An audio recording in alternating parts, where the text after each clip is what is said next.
Welcome back, everybody, to European Pro League Season 24 of the second division, and we're ready to get it going, to kick it off with the upper bracket semi-finals today. We're gonna have two great matches lined up for you, with what will most likely be the conclusion of our top four from this competition. And WOPA, they're back again. Last season, they finished second behind Verdant, which was, two results that have been waiting on them for a while. I mean, WOPA have tried a lot and are finally breaking through these playoffs, right? We've had a lot of struggle from them in the group stage. BC.Game, of course, not as long of a thing as WOPA, but we got Juan Flatro to stand in for Jacob. So one J gets replaced by the other. Um, and that will, I don't think, bring too much impact in how the play is going to go. But I am very excited to see Juan Flatro play again as the stand-in. BC.Game, of course, the winners of 2 seasons ago. Can they replicate that? We'll have to wait and see. Nuke, Ancient, Mirage picked. BC.Game's Nuke has been pretty okay, considering things. So I actually do think that it is uh quite an okay veto for the old guard. We're gonna have WOPA starting on the T side, as it is a ramp rush already. Oh, there's a team kill to start it off with. Sasanito already a third on the dualies. That is going to make it very, very quick with the team kill as well. No 4K for Sasanito there. But he gets it. WOPA. A pistol round that kind of crumbles before it already got going. WOPA did manage to beat NS Academy in the quarterfinals. After that, they lost 3 games. So, not in the greatest of form. Meanwhile, BC.Game have been a while since they've lost. Versus Umcall, they lost 0-2. Then versus Gen 1, but they played Gen 1 so much that it's bound to happen at some point. Some nice shots from the stand-in. After 2, he gets stopped.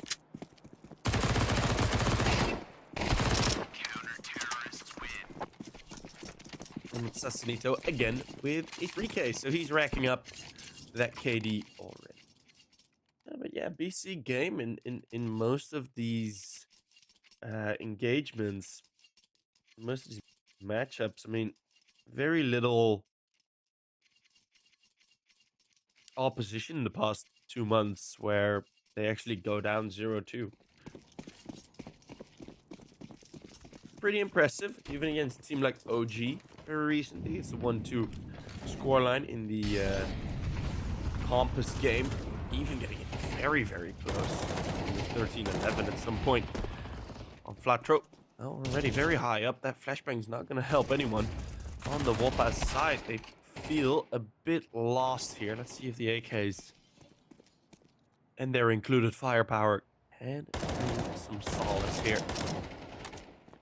Flatro struggling to keep that M4A4 under taps, as do so many of us. It is a bit of a wild stallion, that rifle. A shot on the Guardian. Prime taps. There's too many players there. And it's Prime on Prime violence. As Prime does go down 0-3 for Prime, 0-3 for Slime, 0-3 for Vster. This is not going great for WOPA thus far. But on the other side, this is going pretty damn nice for BC.Game. Good start on their CT side.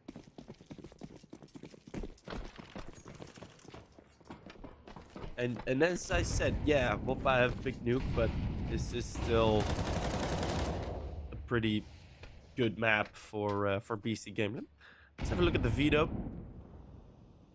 If there would, I mean, it's that Vertigo had been banned, and Anubis would have been a bit of a gamble, but WOPA were gonna have a difficult pick either way already, so not too much working out in their favor, and Lecro being the cork on that bottom bomb side bottle. Making sure no spray gets through. Very clean from Lecro. The sound cue gave him a little heads up. Preventing the plant. This just looks really, really solid from BC.Game. I get that it's against pistols, but there's a sort of air about their movements that just does look really, really good. Does look really confident. So 4-0 for the BC.Game team.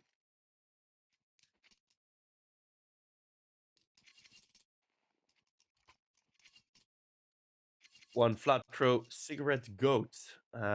Yeah, that clip is amazing. Where is Jacob? No clue. I think he's just unavailable for the game. Who knows what he might have? Maybe he's sick or has somewhere to be. We're not entitled to know. He's just not here. So they got Juan Flatro in, which, as I said, in terms of firepower, I don't think it's that big of a change. And Juan Flatro, with the loose style of the teams he has played in, I mean, settling in as a stand-in should be no problem.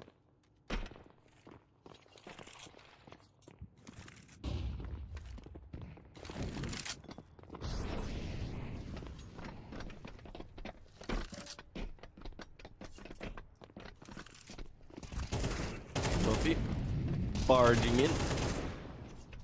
And the swing out wide. So the bottom bombs, and now this time it is vulnerable with the not so high up presence. Juan Flatro, though, is still here. So he had been falling back all the way from Secret. Now a lot riding on him as he kept the advantage up.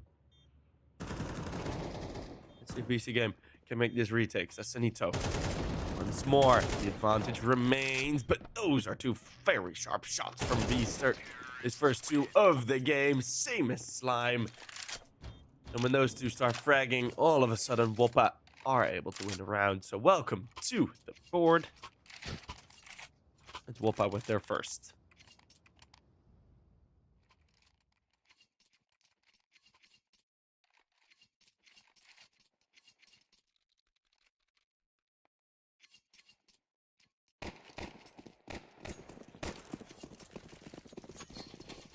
Is it Gnoffe?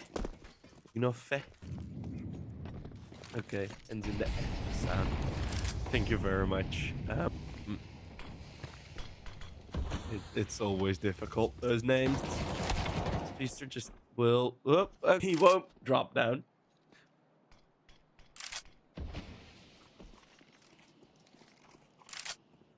Sasanito chases him 10-2 for him. Guardian hasn't had to frag single time yet.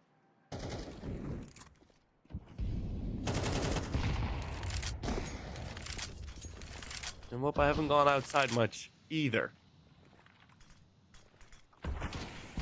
This time down that seaside op. Double setup in hell. And lockers, if you want to be a bit more specific. Moving in with the gun. A little confident on the peak. Prime temps does go down, leaving enough on 12 HP. Should have enough to deal with. Lecro doesn't know what timing he wants to take and messes up both. So now that bomb can go down. Guardian again leaving around without a kill, and the Glock doing a lot of work. Both are low HP, 1-on-1. It's Gnoffe that will take the second round on the board for WOPA.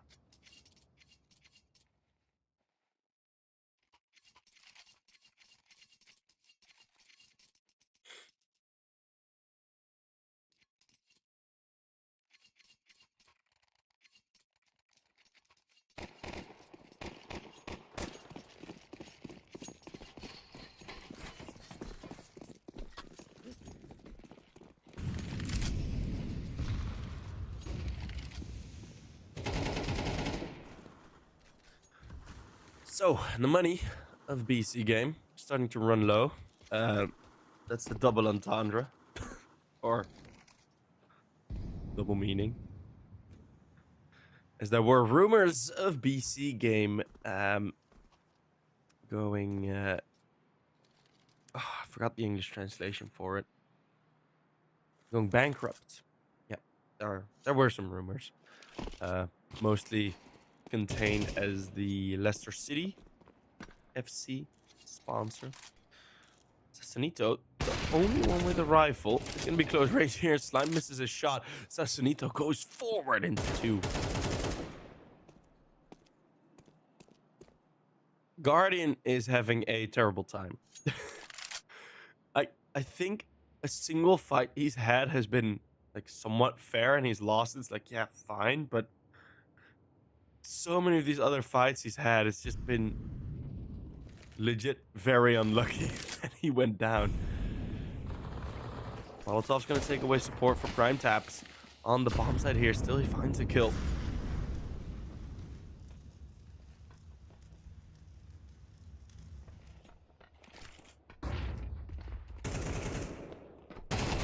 They're ready for Clown Pro, and there you go. And now up the vent he comes. League's the one to hold on, and he will. Ahead of the bomb plan, the third on the board, and now the full eco forced for the CTs. WOPA making a bit of a comeback on their map. Very small comeback. It was 4-0. It's nothing too big, nothing too major. Let's go, homie. We major. Ah.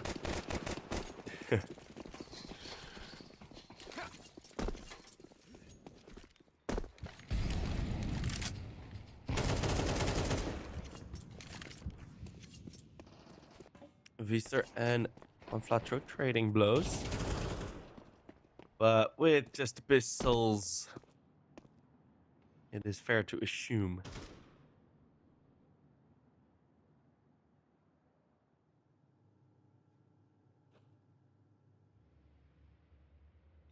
That this round is not really going to go anywhere for BC game, is it? Yeah, no, at the bottom bomb side, 2 players. Bomb Blood's going to be at the top.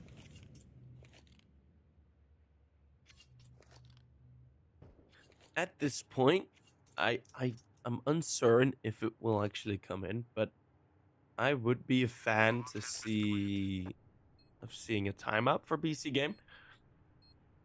I won't be surprised if they don't feel the need to call it. I mean, in this dead time that we've just had, there's enough time to talk about the upcoming round. But yeah, I would love to see a timeout here. Just have a bit of an extra discussion, because you can be quite sure about it that WOPA now have kind of cracked the code in a way.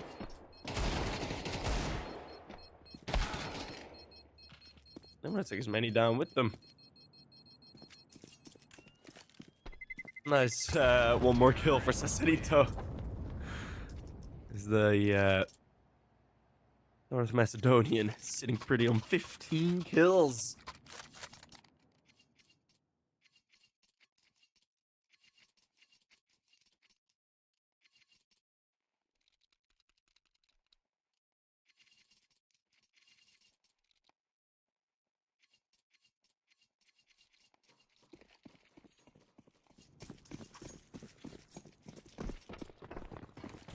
Back with the rifles. Indeed, no timeout, but as mentioned, there was a lot of dead time in the round before.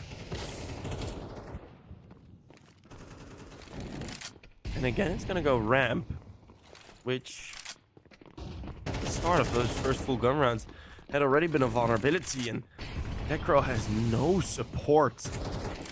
Still decides that lurking abouts is his best option. Let's see if Guardian can read this push through the smoke. Absolutely does not. Prime will surprise him once more. A 3v5 for the CTs. WOPA need to keep up the tempo. Play too safe now, and you're really gonna go down. Prime taps with 2, but then gets running back.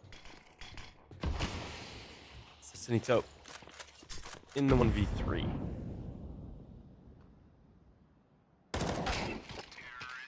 Oh, Slime with a headshot to prevent Senito from starting the clutch. It's WOPA in the lead.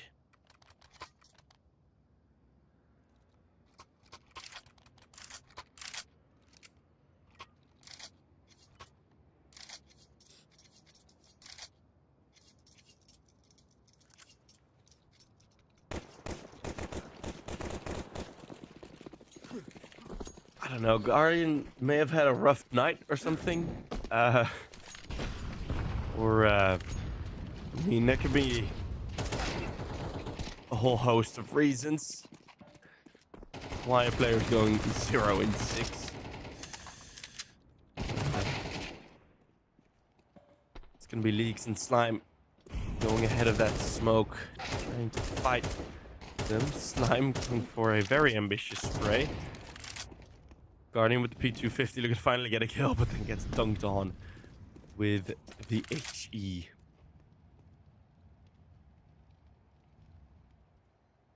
It's the utility that grabs him.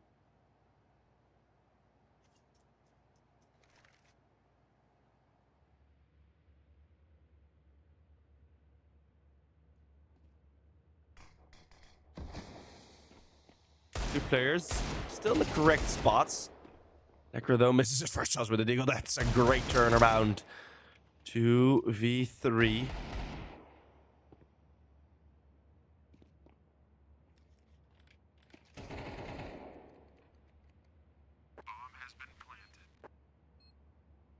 And smoke on prime tabs does prevent him to do really anything. Look at the HP from Vista and Slime. This might be possible.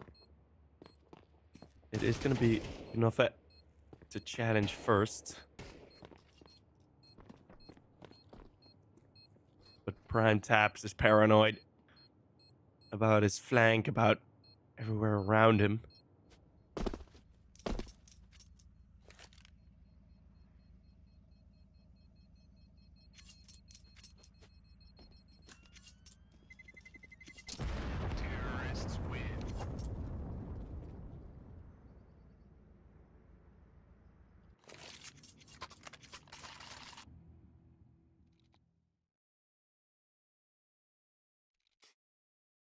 Agent Guardian. Well, he does have 6 assists, so it's not like he hasn't been hitting bullets.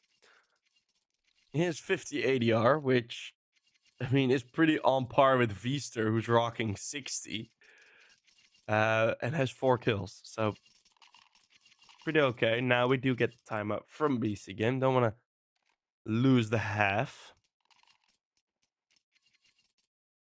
And I mean, yeah, they're good on this map, but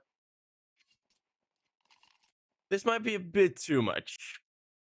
Managed to beat Gen 1 13-3, then lost to Umcall. 1 versus Gen 1, lost, and then lost. And they've had some good games versus Gen 1. They've played Gen 1. Hold up. 1, 2, 3, 4, 5. 5 times on Nuke in the previous 2 months. That's so ridiculous. 5 times on Nuke. That is...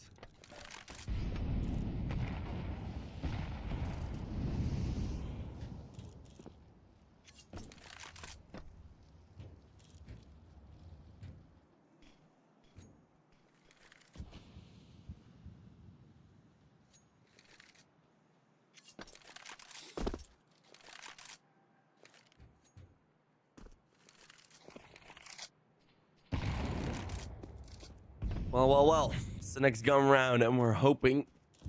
I think BC.Game are hoping. I think we all are a bit hoping that Guardian will finally get on the board. So, they put his op over towards Ramp. Ramp has been a bit of a weak spot. So has outside. I mean, that middle part of the map, BC.Game have had quite a good lock on it. But the problem has been here. It's Prime Taps On the opening kill. Again with the lurk. Guardian on the board. As he flips the flashbang, but he has gotten a kill and has gotten away. And then he dead before. Oh no! Oh no! Through the wallbang! That shot actually hit. Oh, it actually hit onto the bomb site.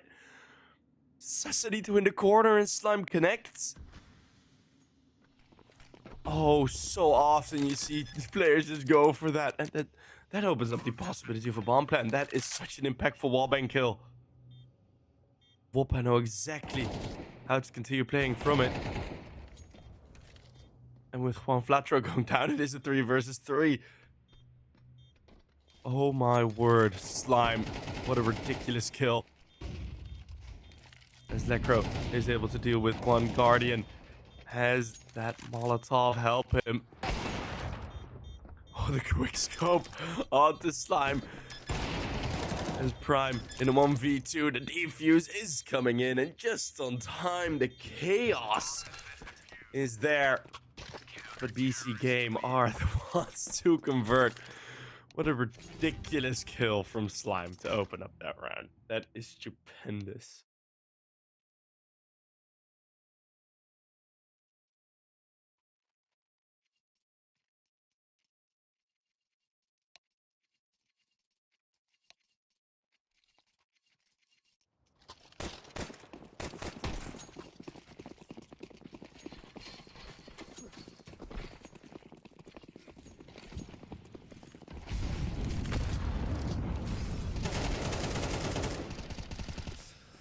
Good sprint out, Knofet.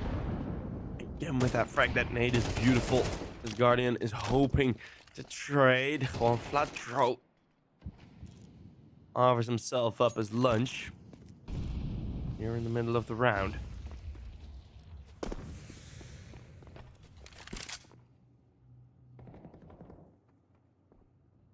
Lots of space taken already, but the backlines get whittled down. Sassanito hasn't really slowed down his fragging.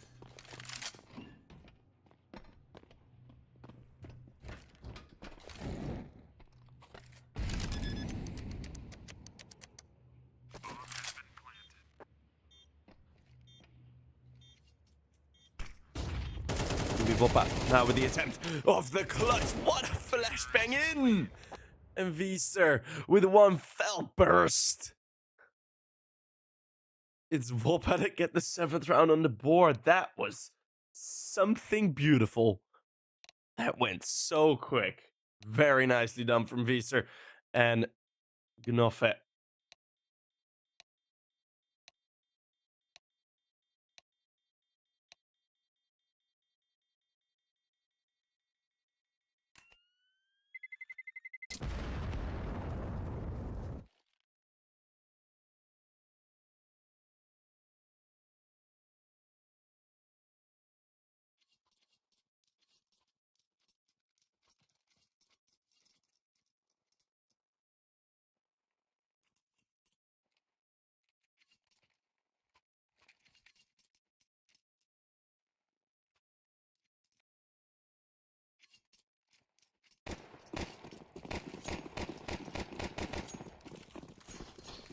And that's the halftime done.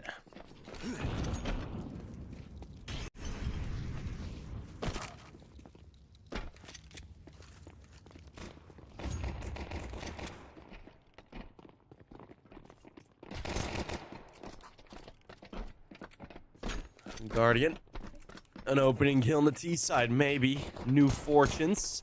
This second half will bring for his personal game. As Juan Flatro swinging out wide. The pace is nice. Guardian pulls off back a bit. Finishes off with 2 in this pistol. It's going to be Leaks and Prime. In a 2v3. Starting how the last one ended.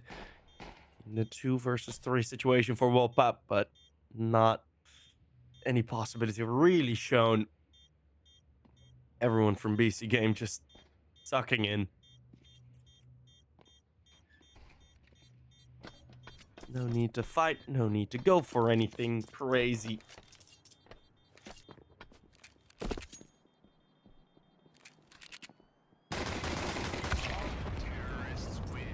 Prime even goes down near the end there. BC.Game winning another pistol. Possibly taken back the lead with this, depending on the force buy from WOPA. If this is going to be the full eco, then it's 7-7. We'll see the gun round, of course. Let's see where that goes.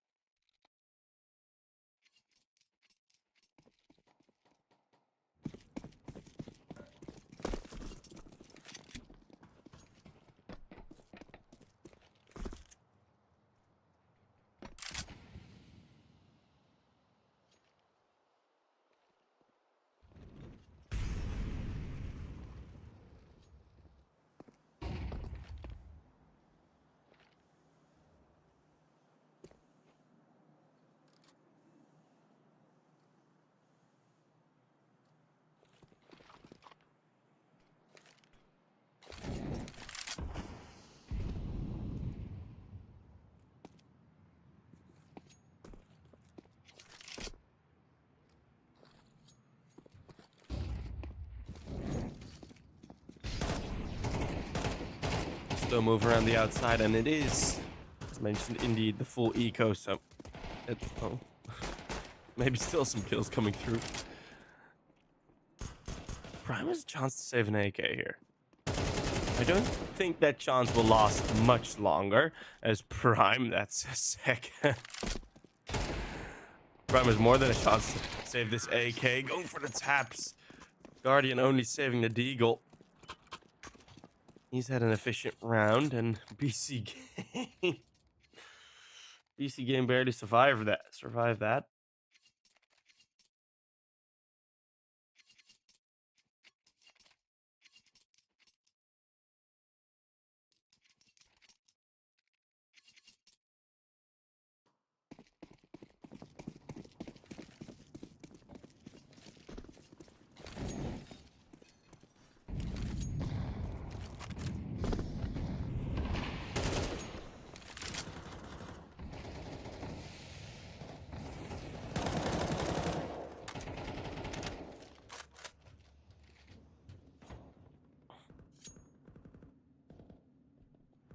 WOPA also slightly more heavier on that center of the map.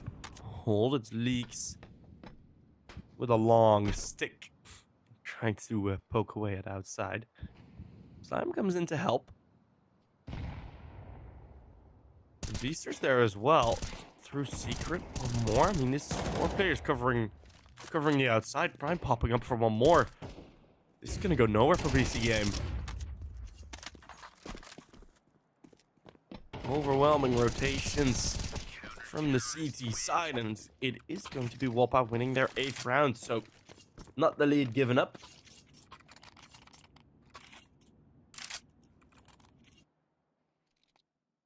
Eight to 7 in the T side, financially slightly difficult.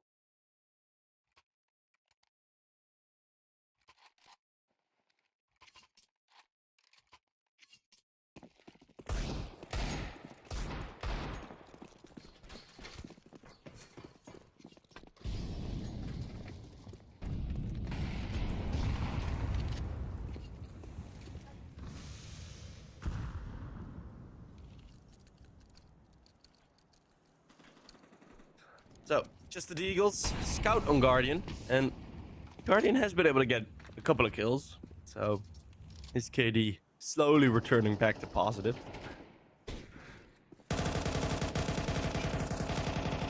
His Guardian with the scout tag gets shot himself. 5 HP on a scout, and there is the reveal of Leaks' position. He does get away.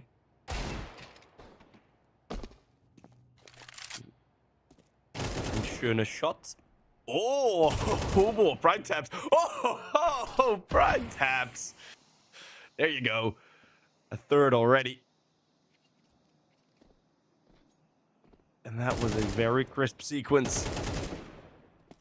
Looking at what Vista might be able to do. Stopping the rest. It's another triple spray.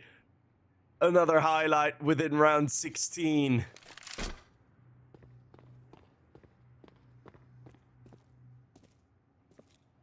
And Prime Taps is now tossed with going for the ace clutch.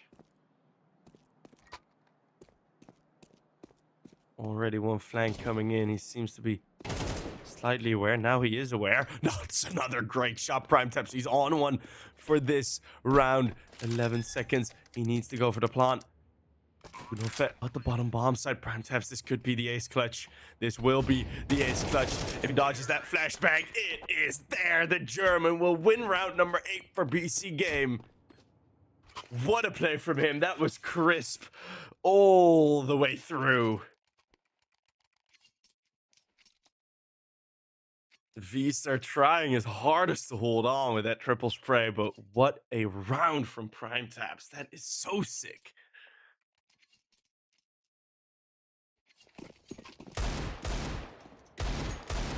And that's certainly one way to bring BC.Game back into this one. It was a half buy. Not even, it was just a force buy. I mean, we're gonna be broke. Look at this. They're still kind of broke. Even after that round win. But these are the most fun rounds where both of the teams are kind of low on money. So we got an AWP on Slime, 2 AKs on the other side. That's pretty much it, right? Mac 10s and 5.7 MP9 here. All waiting for that ramp burst. Is there going to be flashbang? Yeah, okay. There will be. And Flatro close range. He's able to swiftly deal with Gnoffe. Or Gnuffe? I don't know.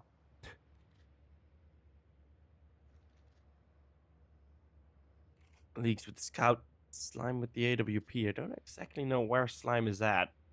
Put that up. He's at the bottom bomb site. He's in control room. Sasanito. Getting frags. Which is very normal thus far. It's outside. Back into the control of BC.Game. And WOPA did much. Oh, if anything in terms of utility. And in terms of the weapons. It's starting to lack as well. Leaks does get one. But now it's going to be a case of saving this AWP.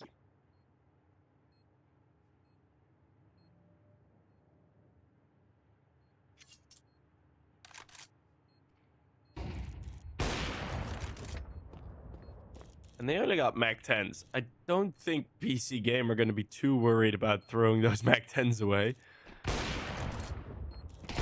Let's see how well Slime can hold on. Crisp on another. And there you go, Prime Taps. Of course, it's Prime Taps. To find it. Skips the AWP. Has seen Guardian, hasn't had any success on it, but...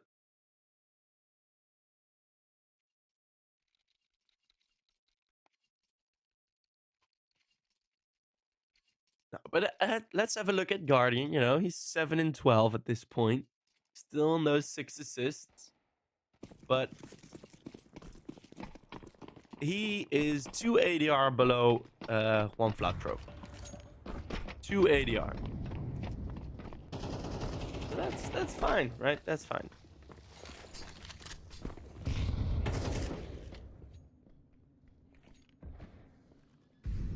Necro popping into the vent. Did he spot Prime? Bomb has already gone down. Gonna be Necro very fast behind. Good shot. That's actually a very quick reaction time from Gnoffe, who is one of the better fraggers on WOPA for this new game, but BC.Game.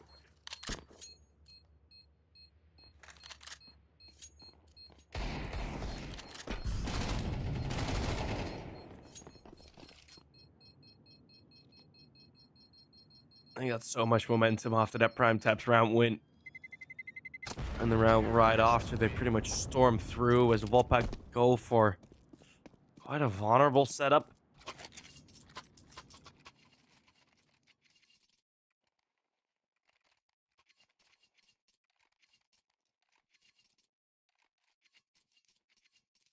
In terms of, yeah, where the weapons were placed, it didn't really feel like I mean, I'm always quite critical of those situations where you're going for an eco, right, or a half buy or a force buy, whatever, and you play like a normal default. I cannot imagine why. Like, I would see some reasoning. It's like, oh yeah, they would expect us to play different. Yeah, but there's a million ways to play different. Like, it's still better than just sitting back and waiting. There's nothing. Takes another early peek. Prime taps. Man, what has gotten into you? That ace has given him the confidence of God to go for all of these frags. He does still get flanked, but not bad. Also, still so sharp on these shots. It's Guardian to stop him. Guardian and Juan Flatro. The two bottom fraggers of the BC Game organization thus far. On Nuke, they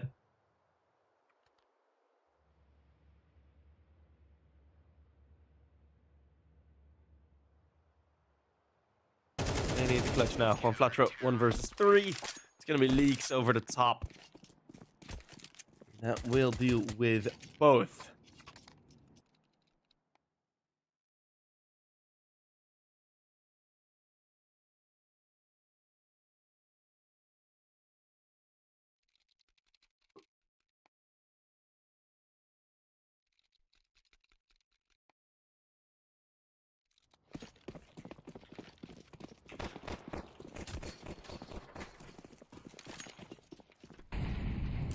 Ten to 9.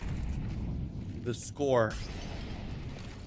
BC Game still got weapons, but this is gonna be a very important round because whoever loses this loses a good chunk of gold coins as well, and it's Slime and Leaks. Leaks went for the boost. That Molotov not gonna touch him. Still finds the kill. Guardian, you need to be aware of that.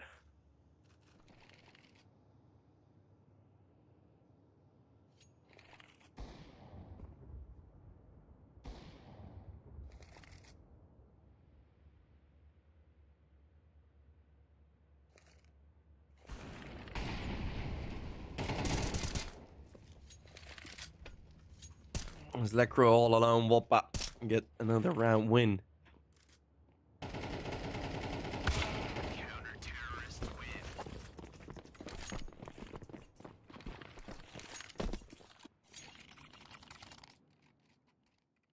And that's an important one because the money, I mean, it's still decent. Prime Tap still has money.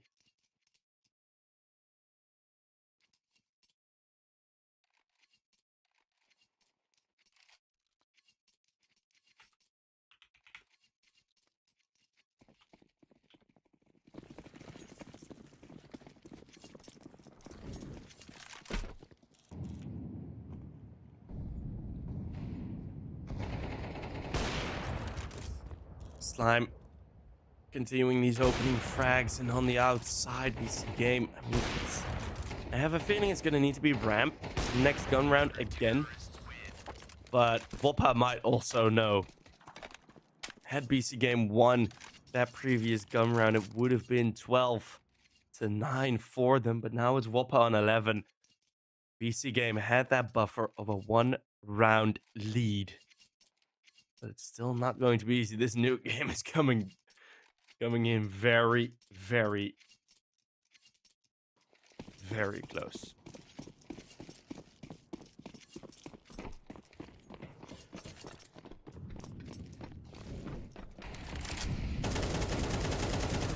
Finally, the weapons again. Guardian on a scout. Prime Taps and Sasanito, the two players that you need, are on AKs. Let's see if there's enough util. We haven't seen like a full A-side burst from any of these teams, but Prime Taps is being put under pressure. A lobby push is there. Dealt with now, finally, with one. Trades still equal.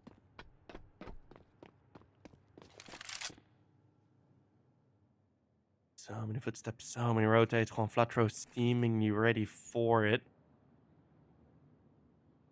But one already goes on his way back. Let's knuff it.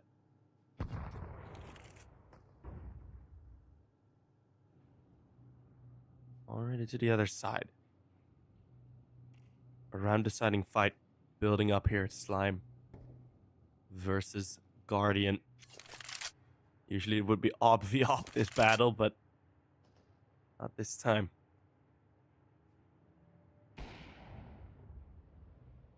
Slime takes it.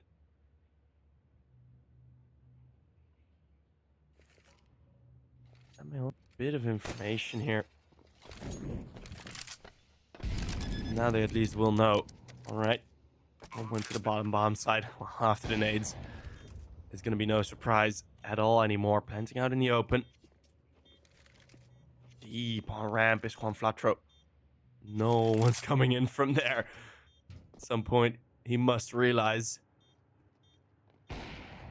A very important hold, Juan Flatro and Lecro. Can they do this? Both on 12 kills, 3 to divide. It's a headshot on the first. Lecro swinging out for the second. That's going to be enough to cause a distraction. A free kill from behind. 11 to 11.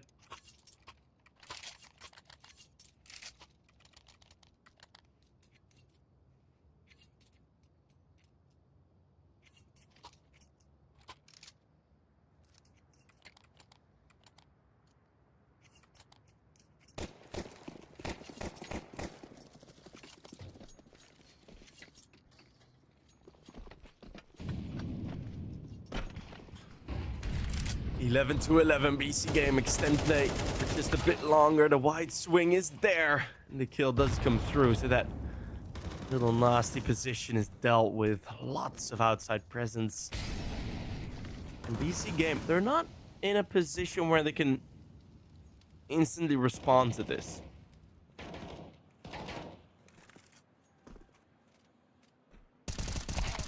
As BC is going to go unchecked. Get just the first kill, traded instantly. But Gunufit, he is blocked off. So those smokes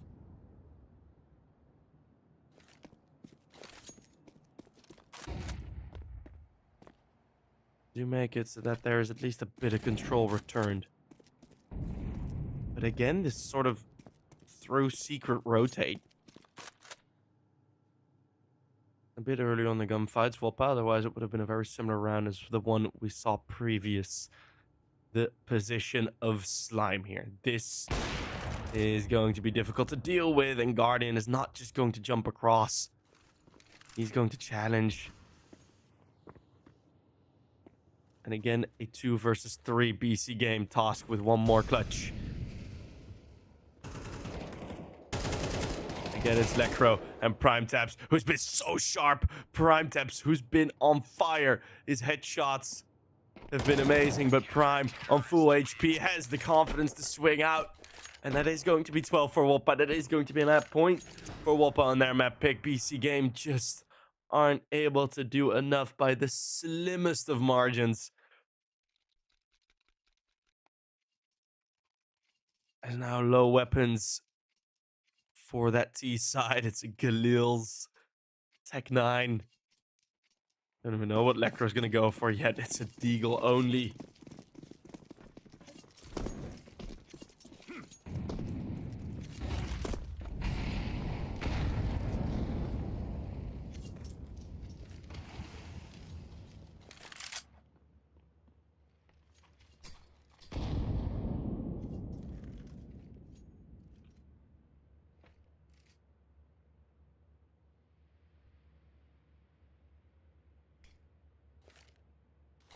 WOPA, we're going to play very safe, and BC game are going to go for it as well. Is that going to be the solution on Nuke? You'd say it is. If you are able to cause some rotates, then yeah, you will be able to unsettle that CT side defense, but with the opening kill already, Sasanito taken out. They can just give up ramp control and mow them down. It's Prime Taps responding. Prime Taps with 2 as we're still on board with Vister here. We haven't seen anything happening on the ramp. Prime Taps and Lecro. Ooh, Prime Taps Dangerous man does go down eventually. Feaster has been able to stop him more than once. And now it's going to be a 1v3. That's not going to happen. Oh, BC.Game just not doing themselves enough favors in these last couple of rounds. And they do go down. Oh, jeez, what's my chair's low? There we go. They do go down on Nuke. Of course, it is the map pick of WOPA. They own map pick, which they have done very, very well. And yeah, they did pretty all right there, WOPA. Nice recoveries, mostly, especially in the first half, where it did look kind of shaky at some point. WOPA started to have a lot better responses, and that's pretty much where they decided this map. WOPA were just on it with the responses on where to play. That was map 1. We're gonna go to map 2, which will be, I keep forgetting. My brain is dumb, and I keep forgetting stuff. It's going to be Ancient, the map pick of BC.Game. Let's see how well, though, in map number 2. In about 10 minutes. See you guys there.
Welcome back to map number 2.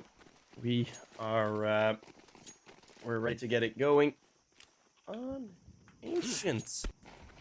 I need to change up my intros. My intros have been the same for EPL for years now. As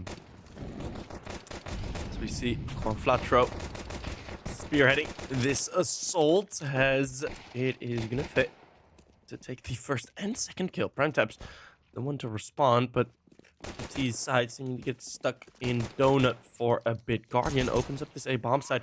Ooh, that's a good second frag as he finally wakes up to ash and dust.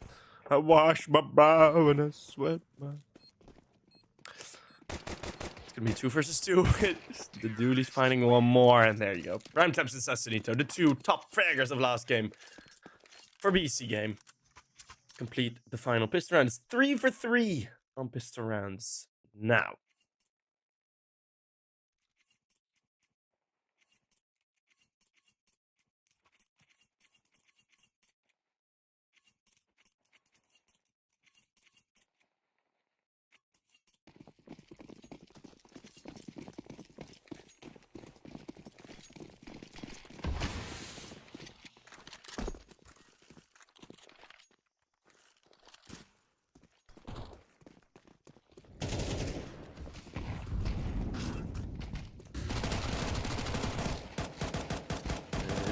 Necro long range trying to find everyone. It's an ace. Woohoo.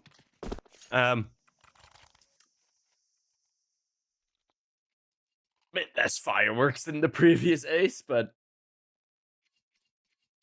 it's all 5. Blink that you missed it. Yeah, it went a bit quicker. I saw the first 2 kills and I was like, okay. And then I looked at the minimap for half a second. I was like, is it over already? Second ace for BC game in this best of 3.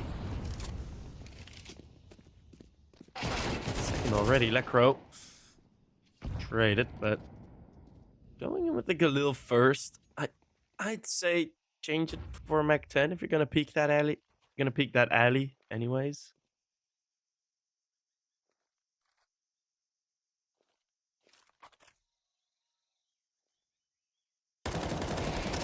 And yet again, one of these very quick responses from WOPA.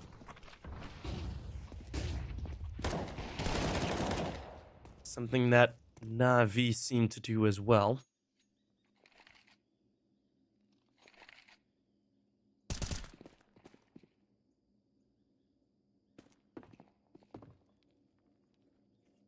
Juan Flatro. Hoping to get through. That's certainly one way. Oh, Prime Taps gets knifed from behind as Gnuffy went all the way for the flank. It's gonna be a 4K.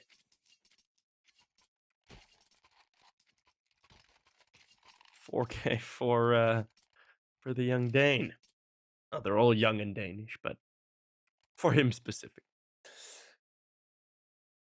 Goat several sheep. Hey, I love that sentence. It has been unintentional because I did not really consider people calling me goat, but calling a sheep a goat, I think carries some humor with it. Opening fight does go quite well for BC Game. I thought after that first kill went way to CTs, that should have done deal, but we do end up in a 3 versus 2 advantage. BC Game. Up shot just misses somehow. This slime is still alive. Oh no, how does he keep doing that? How does he keep standing at AWP? Nowhere to run, nowhere to hide, but somehow a spot to stay alive. 2 top fraggers for each team.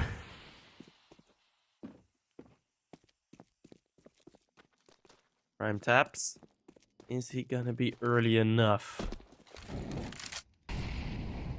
Enough it.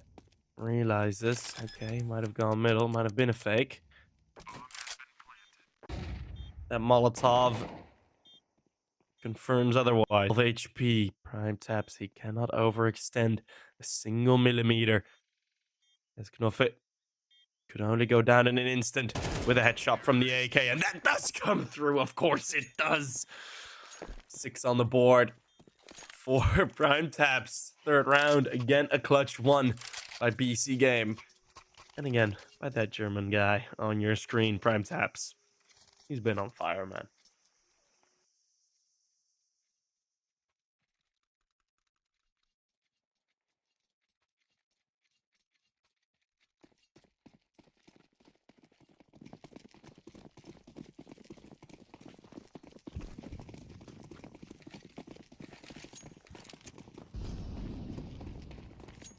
Man, it feels so good to see prime taps playing at like how like what I expect him to do every game.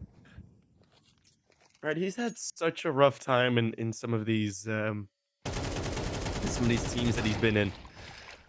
Well, no ace spray down this time.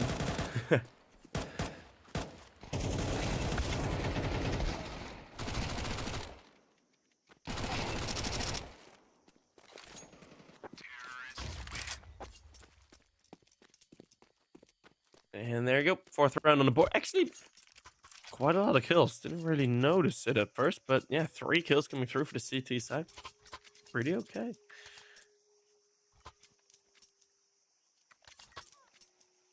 Yeah, I remember casting prime taps on Snowguard Dragons in ESCA.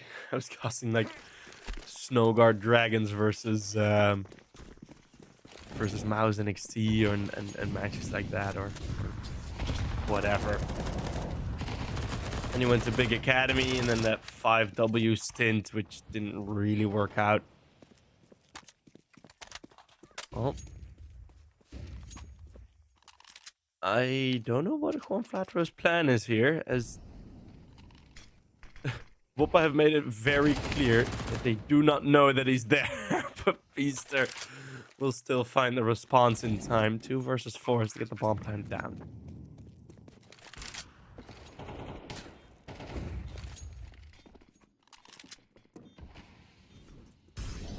See, Sasanito has to go ahead of that smoke, otherwise he just puts himself offside. There is this possibility. Oh, the smoke hits him. But Sasanito hits the shot. Now from ramp, Guardian can't do anything. 12 HP, the trade's there. And WOPA will overpower again here at the BC.Game team. So after that mid-aggression, after some multiple aggressions, finally we see WOPA again winning their 2nd round.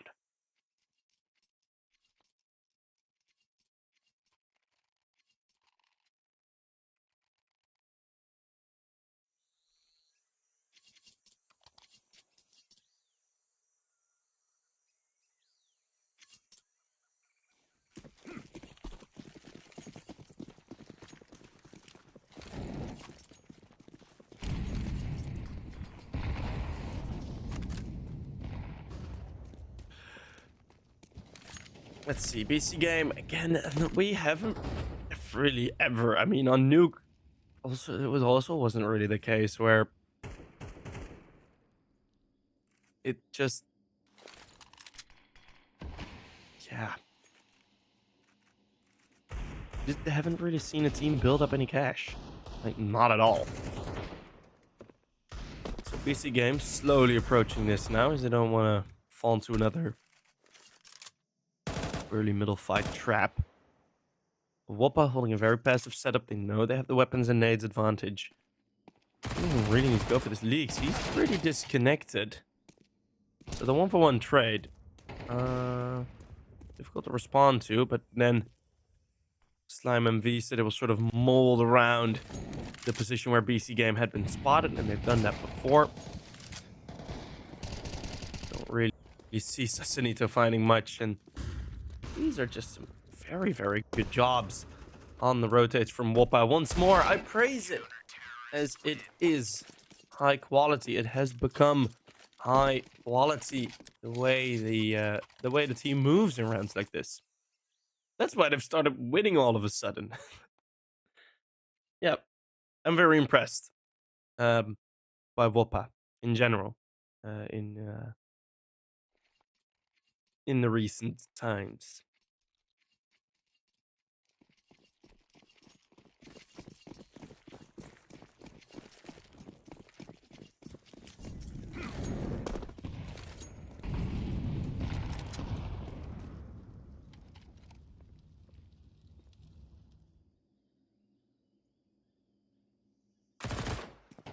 Leaks going aggressive this time because it's against the pistols. Feel like it has the possibility too.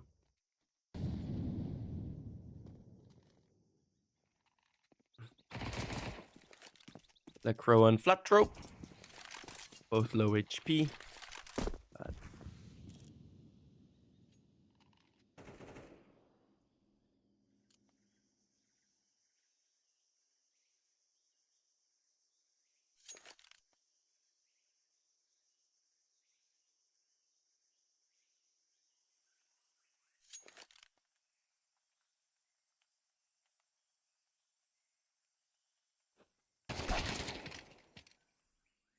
Prime.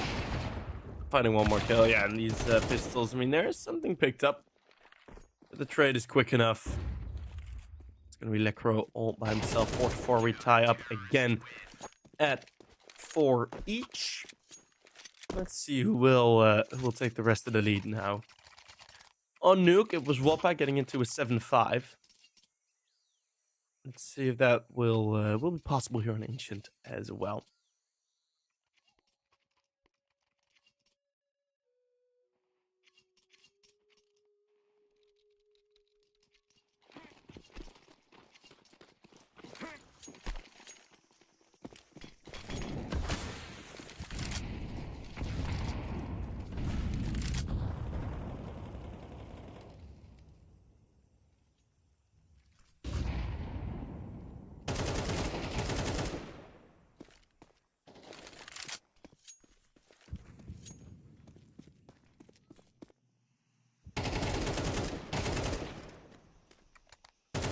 Guardian, nice other pick. SDA bomb site.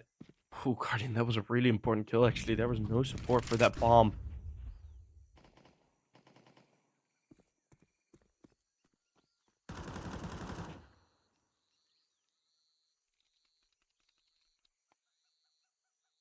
BC.Game slow it right down. Guardian, of course, very much used to this from his Na'Vi time.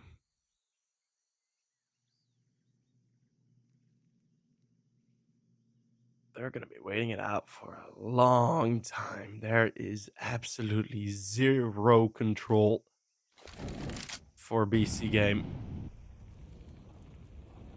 Flying blind. Sasanito could walk into Prime here if he doesn't check it. And he does not. Assuming it's clear, I don't really understand why he was being that lackluster. I really expected rotates towards the B bomb set, but it's quite open indeed. Guardian and Prime taps. 2v3. We've seen some success in the 2v3s from BC.Game, but Guardian already. Put down low. Flank coming in. Prime off for the ace. If he finds Prime taps here in the backside. Prime taps with 1, not with a second as Leaks goes for the jump spot. Also, no ace, but it will again be the 5-4 for WOPA.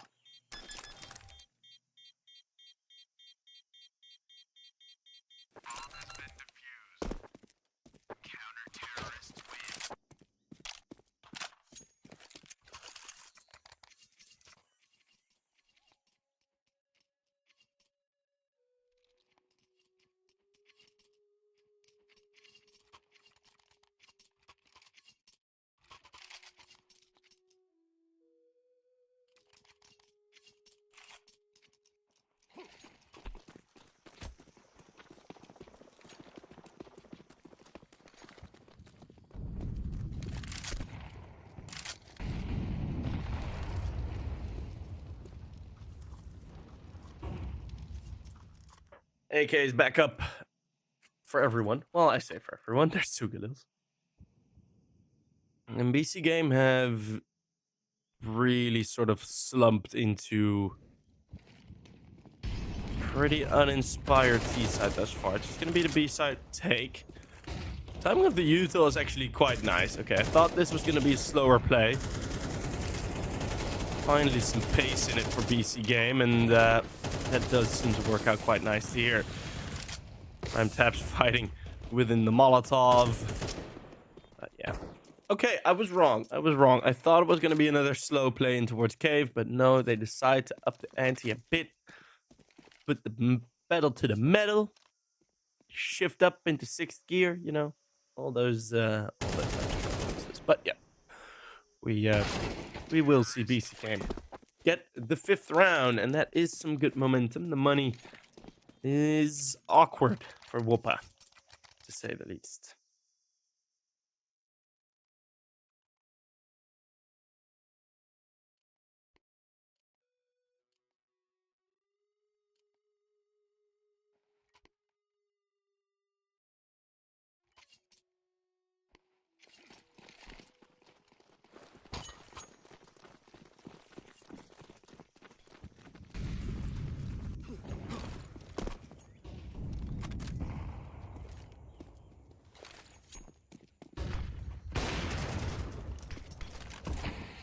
Slime. Let's take the opening kill, but again, this sort of upped pace this time towards the A bomb site. Bomb plan, the lineup is there for leaks, and that is slightly inconsiderate to the threats. Don't make no play like that. It's Leaks with his 2nd kill. How does he keep getting away with that? How do they let him keep getting away with that? It's 2 kills through a smoke, and you know what? Maybe you should plot in a different spot than BC.Game. Yeah, fucking shoot him. Oh my god, that's just... Okay, that is... Like, there's a ton of spots where you won't be sprayed down that much.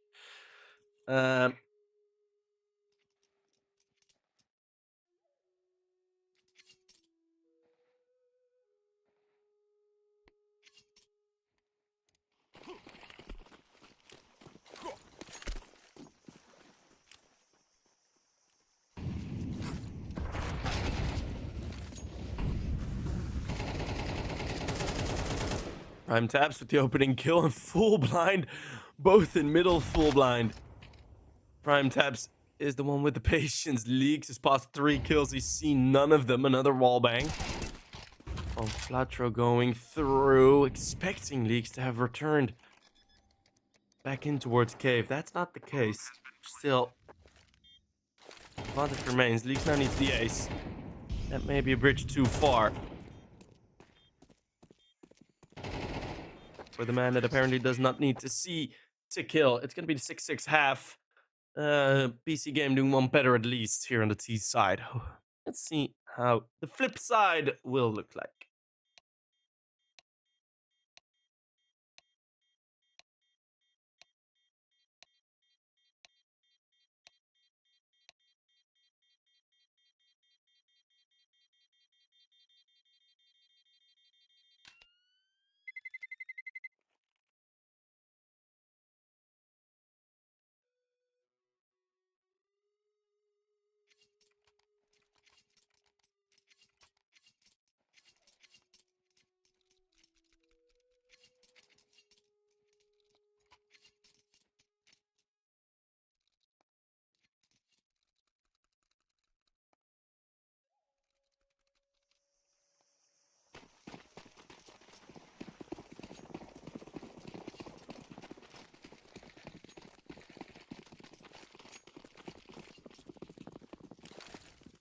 Six to 6 at the half. Taps is carrying a smoke and a kit.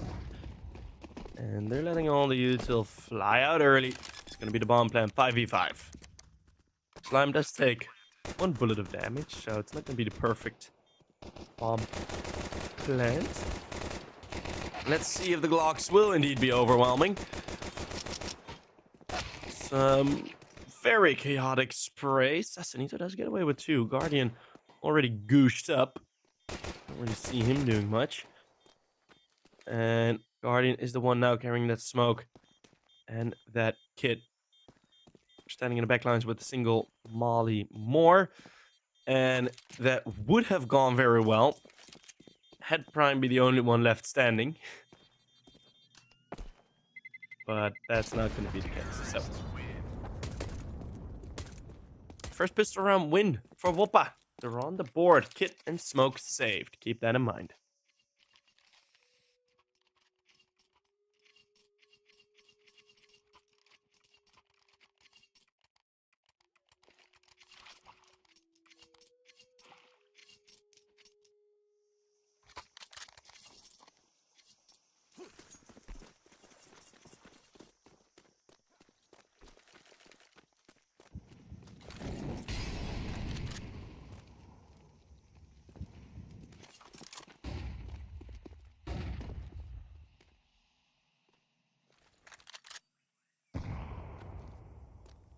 Well, good night on Juan Flatro.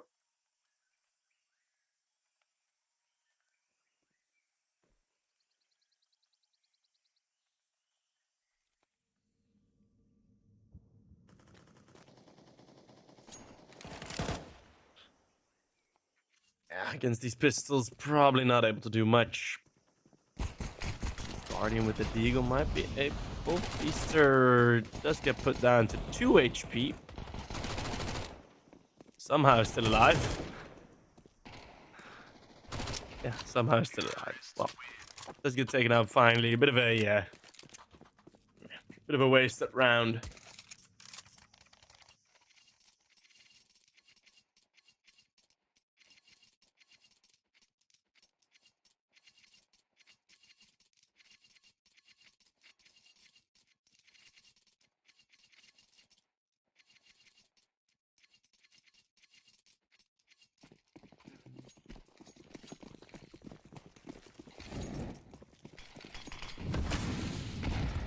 Eight to 6. Let's see if BC.Game are able to deal with not winning a gun run. Necro is going to go very fast ahead. And Feaster, he might have heard the footsteps right before that.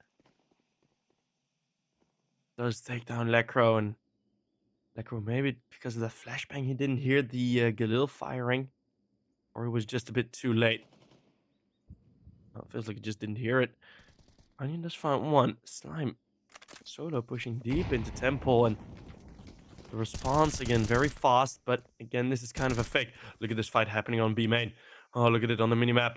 It's at the edge of the smoke. It's Sanito. He's in this smoke. Where's this gonna go? From behind? No, if he finds it. Oh no, not lurking in long enough. Would have been the bomb. AK spray from Gnufet.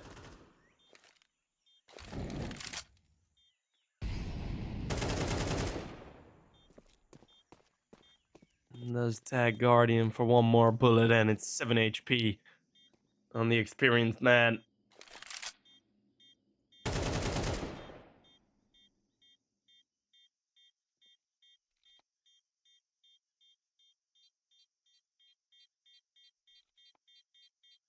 It's gonna be 9 to 6. Just a single AK saved, and that save might not even go through as Prime. The other Prime is going on the hunt. This should be a kill. There you go. Gonna be Guardian taking out that AK, taken out, and now it's gonna need to be another half by another just Deagle.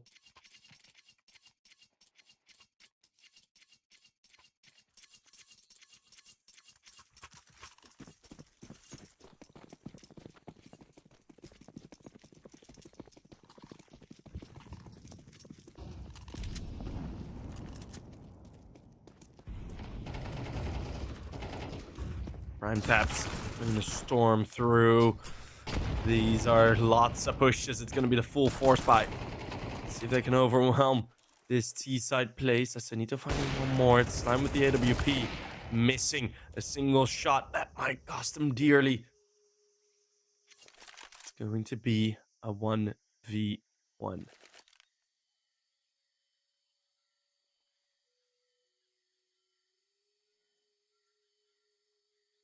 Electro can't really go into this tunnel with Slime still here.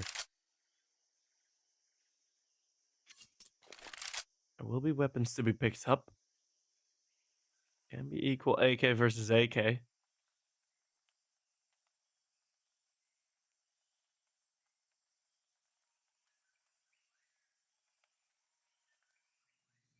Both players have no clue where the other is at.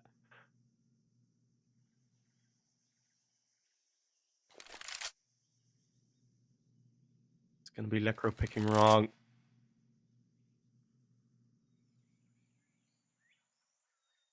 Going to be the B bomb site. At least he knows. At least he's gotten close to a single bomb site. So now, you know. And still, both players have no clue where the other's at. There's no defuse kit for Lecro. He needs to be very, very fast. If he wants to do this, Slime has tucked all the way in. Lecro could legit just bank it on a smoke and defuse. Just sticking it. I mean, if you're going to clear everything, there's no option. There's no option to clear anything. It is way too busy. There's one bullet connecting, and the Glock will find it eventually. Slime just gets slight peeks through those gaps.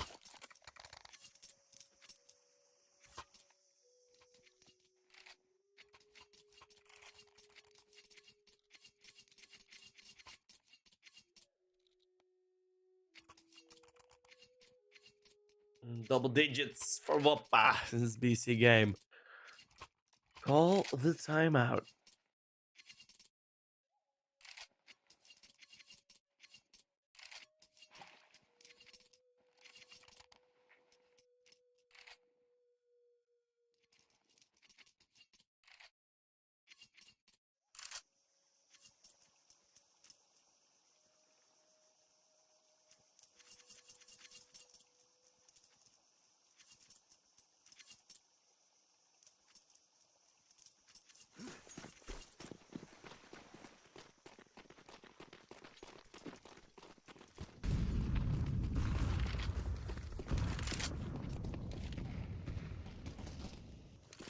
Full sprint towards the A-bomb site. Late half A play. We know it. We love it. And it's working wonders for WOPA now. It's going to need to be the full retake for the CTs with three smokes. And that's it. 3 smokes. That's all they got. No defuse kits. They got the weapons, but no flashbangs either. This is going to be horrendously difficult because it needs to be a 10-second defuse. That's half the time already gone. Even some team damage. BC.Game, they're going to be crashing out of this round again. And WOPA will take 11. The macro of WOPA has been great thus far throughout this game, even on Nuke as well. And well, now, of course, a bit more clear on Ancient.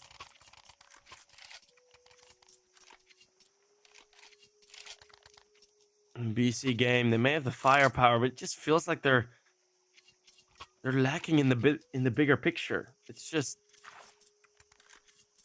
awkward sometimes with their setups and with their coverage, with their responses. They're just subpar at some points.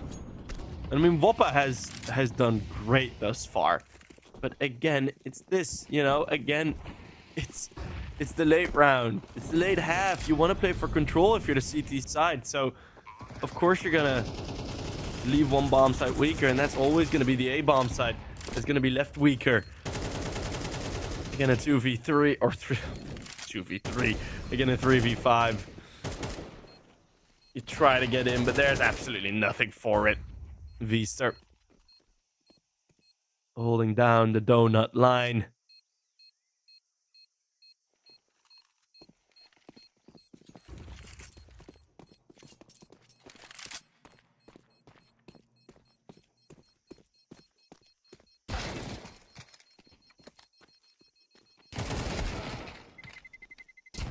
On flat trope. That's fine too.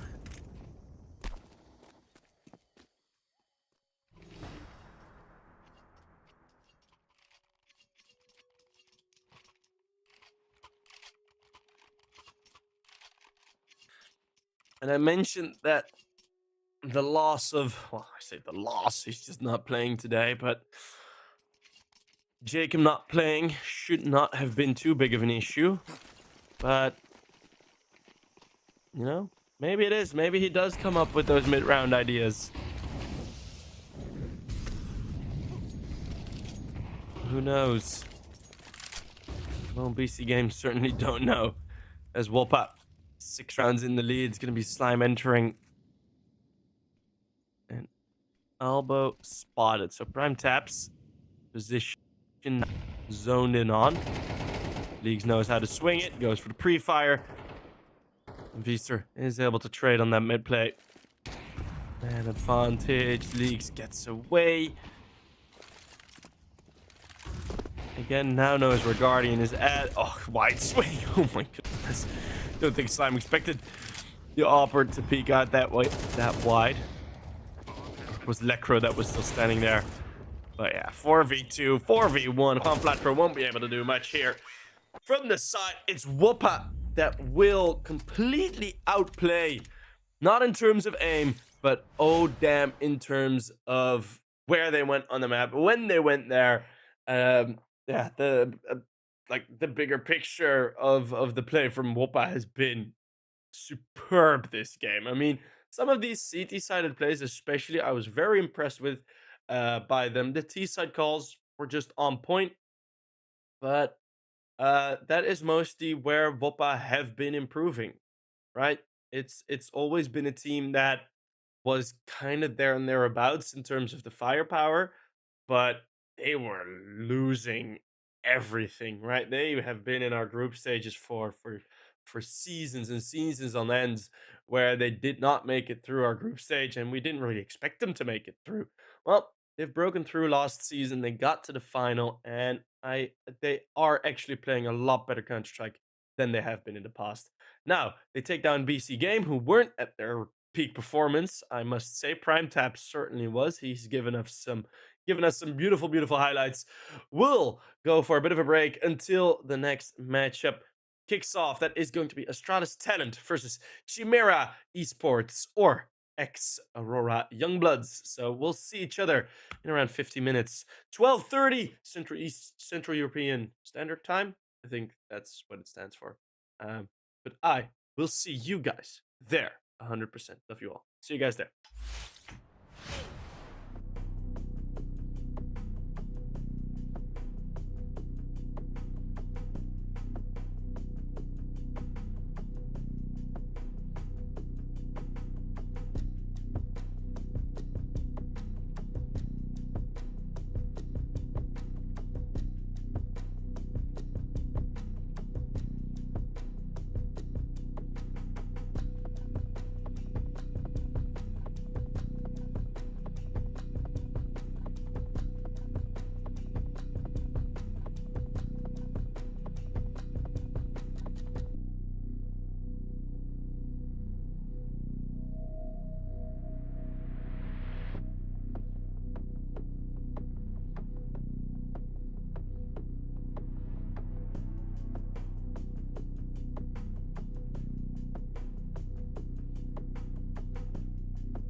Welcome everyone back to European Pro League. We've had a bit of a break. That's because we've had the 2-0 in the previous game. It's WOPA defeating BC.Game as they solidified their spot in the upper bracket final. Not the full final yet, the upper bracket final, so keep that in mind. As we are now, as at the same time, there is a Danish team playing Gen 1. There's also a Danish team hoping to not play Gen 1. That is Astralis talent. If they happen to go down today, that will be them having to face Gen 1 in the lower bracket that's waiting on them. They are hoping to put the Chimera team towards that fate. Chimera esports, of course, before, even earlier this season, were still Aurora Youngbloods. But they have, well, they took Grix out of the team and then went, this has been fine. So Chimera has now taken them over. I do imagine there will still be some ties back and forth. I have not heard how the separation has gone, but it should have gone fine enough. As Shanjaz is there, Zender is gonna be the replacement of Grix. I do also think he has taken over that AWP role. Mike Hughes, Vilby, and Blue White still three very, very powerful players. Especially Mike Hughes. I have a feeling he can still make some waves in towards the upper teams of tier 2. So that is those teams talked about. As now we get into the map video, looking to I won't move my camera. It's gonna be Inferno, Mirage, and Ancient. All right, Inferno, Mirage, Ancient. Of course, we do that already, but yeah, for the map veto, it is, I'd say, pretty advantageous to Chimera, who, as a core, have had quite a lot of success on that specific map. On those specific maps, I mean, Astralis talent, in my opinion, they're gonna need to win Inferno, to give themselves a good shot in this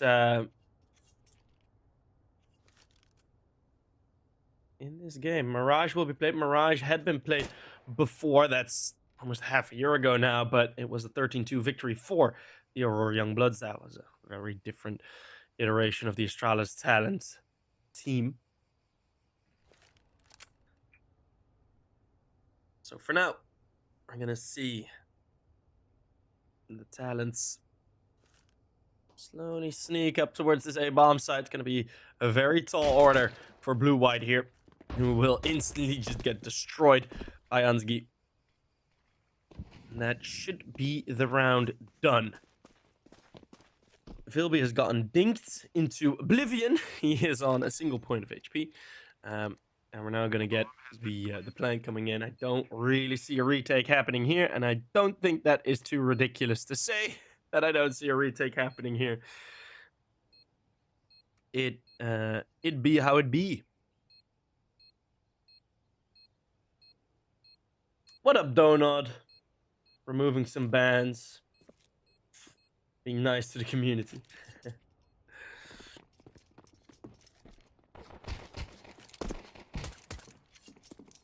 As ooh, that is a good shot, at least, but it's just gonna be this save.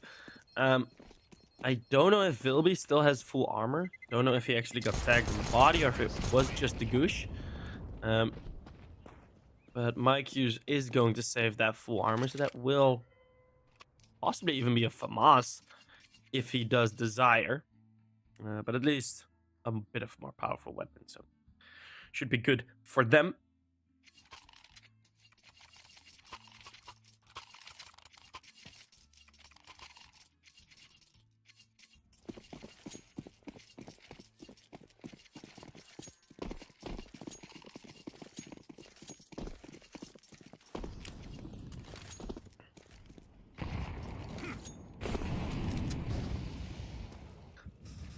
See, Mike Hughes has gone for the SMG, so have a lot of his teammates. Bought an extra bit of util with that and the helmet. And with only a single AK on the other side, that single helmet might be of worth. Let's have a bit of a look at the game plans from Astralis 7. It's going to be another top middle control. Chimera, always quite aggressive on that banana avenue.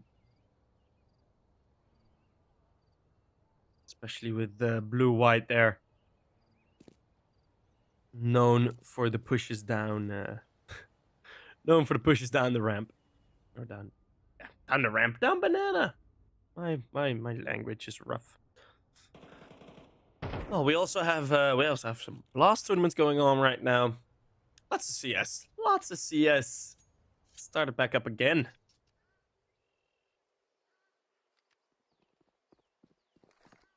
Oh, you got a lot of streams as well. Up ahead for you. Zunto. Newer addition towards the Astralis 7 team. And now is in the Soul's Heart organization, who haven't got their desired success just yet. More than nice kill on Descender, and I think they should be able to get into this bomb site just fine, as they are able to overwhelm the defense.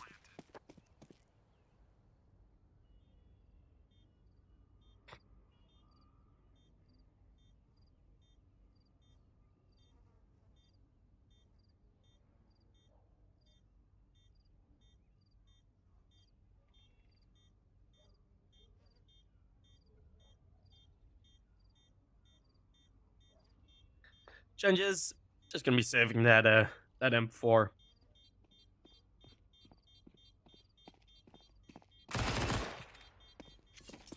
M4, Jesus, my brain. Where's my brain gone? That MP9. Well, now it's a Galil, similar to an M4. I'm desperately trying to mend everything that I just broke.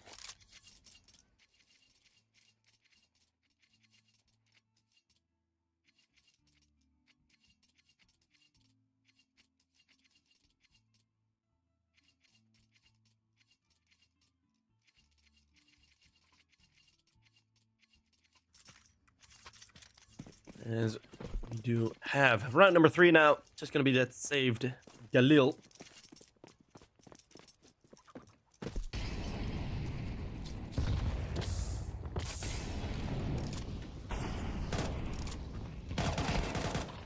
Suma under pressure. Changes. Looking for some aggression with that Galil. Looking for an early advantage, but not really happening. Chimera.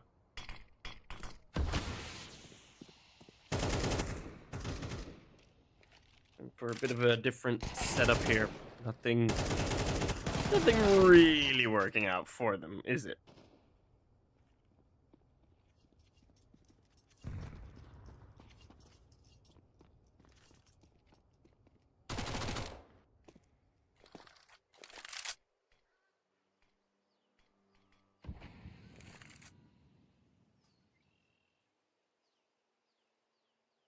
Just 2 pistols left standing. Here is going to be a bit vulnerable to it, but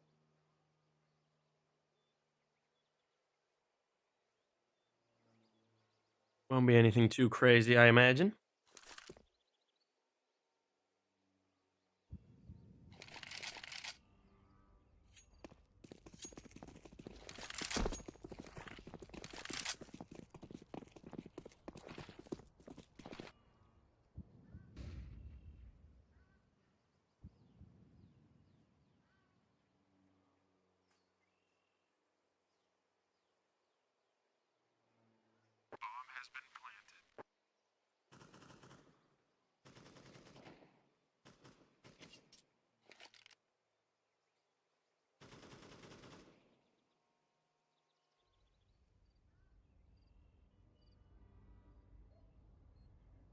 And for the 3rd time in a row, the bomb has been planted.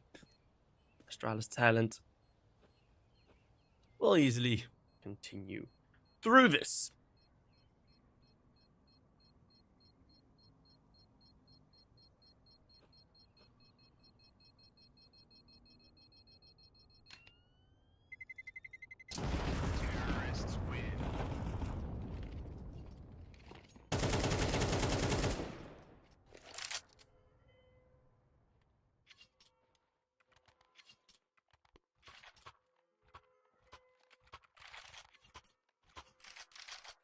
finally, we're going to see the gun rounds coming in. And as said, I do really think Astralis will need to win this map if they want to have a chance in the best of 3. The next map is not really looking too great for them. Coming up, it's Mirage, one of the better maps for Chimera, the worst for Astralis Talents.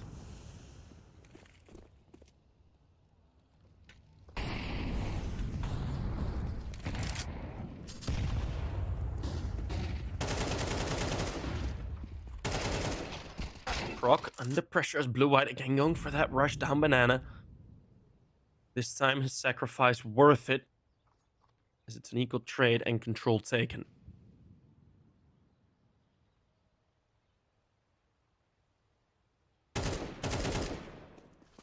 Here with the rotate already over long. Is able to get through, is able to get in.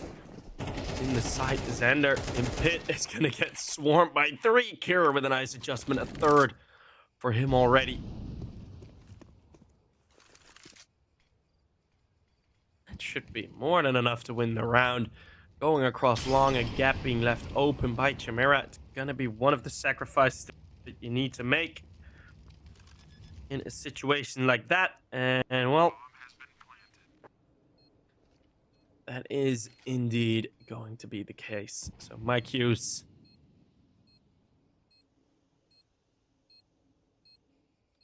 completely on his own now. He's going to have to try something. He's already gotten a single kill. 1 versus 2. Smoke does divide them quite nicely. Kerr going for the spray through the smoke. At the edge of it, it's Suma that will hold on from within. Astralis Talents get the 4th round as well. So they're looking good. They're looking very good, actually.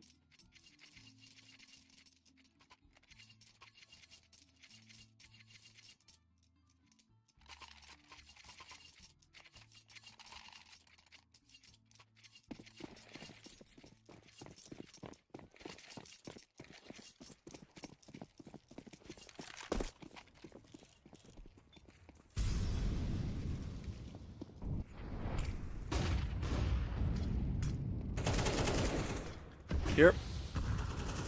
And Croc, both again with the opening kills. Xander does have another AWP, but you've lost teammates. 5v3 and Astralis Talent. Pause on it. Not the cat ones.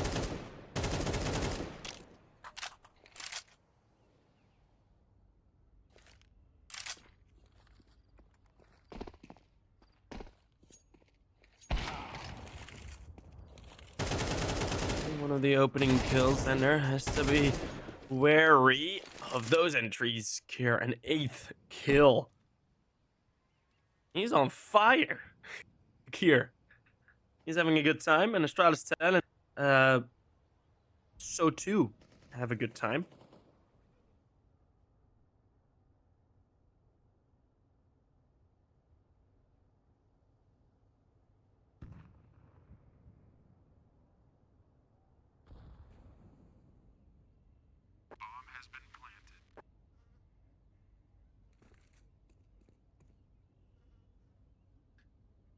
Going to be Shine Jazz on his own, and this is another sort of half buy round. Oh, that's a force buy round, actually. Everyone went to pretty much 0.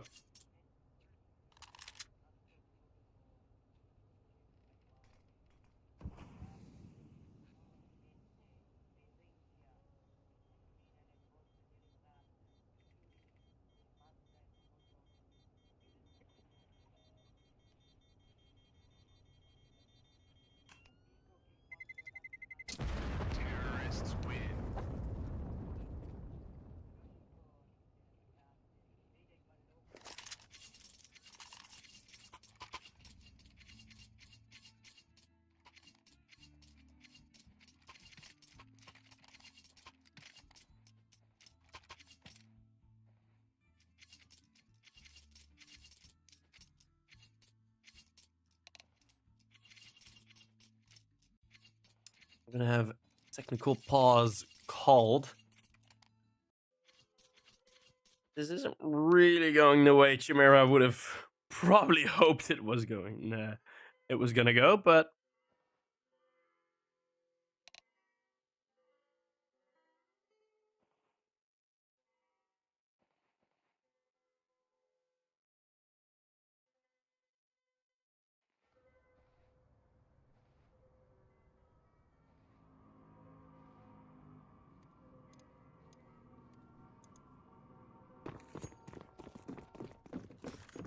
We are back. Some short tech pause, luckily.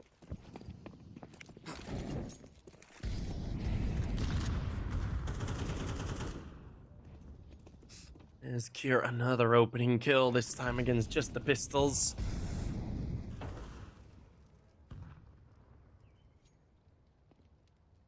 And maybe a conclusion can be taken here that there actually has been a lot of influence from Grix in this Chimera team. I mean, we knew how good he is, right? Grix on that AWP, he won them rounds, he won them games. So is that loss really going to be that significant, though? Because I do still think Mike Hughes is also one of the better players on this team and on this tier.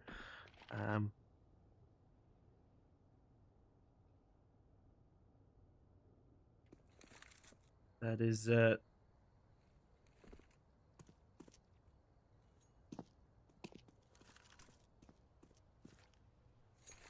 is playing here. So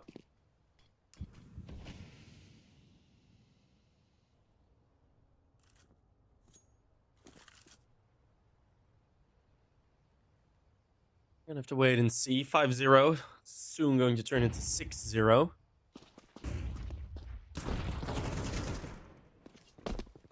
I imagine. As Blue White has gone back into the apartments. Also a nice way to play it. Trying to stay alive here. But yeah, 6-0 pretty much confirmed.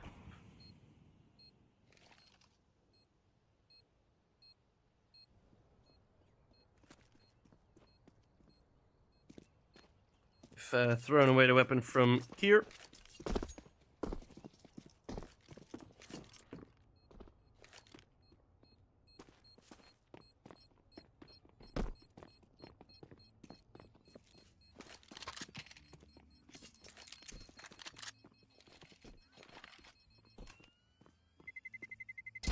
Terrorists win.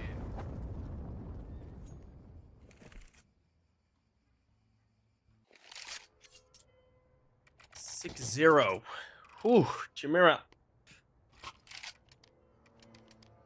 At some point, you're going to start worrying. Right? At some point, you got to start fragging. And at what point will that be? Mike Hughes, only a single kill.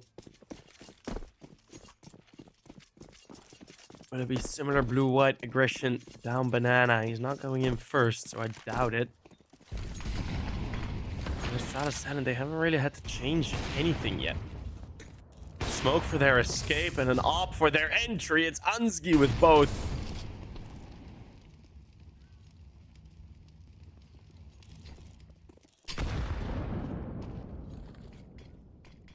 Good nade, but how much is that nade worth if you're already down 2 players?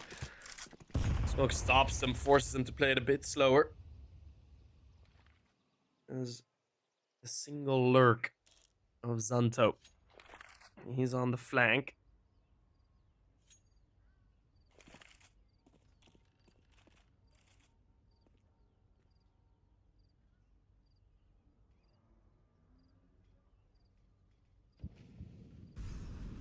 And he's hoping to get something done here.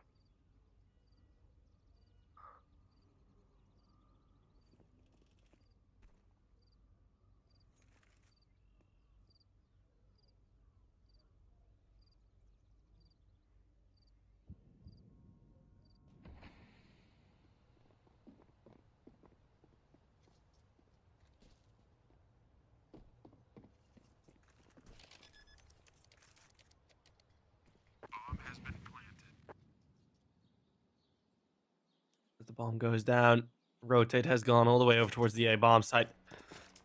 As soon as those steps out of A have been heard, and it's gonna be a very similar story. Again, it's going to be a save. Again, it's going to be Astralis talent.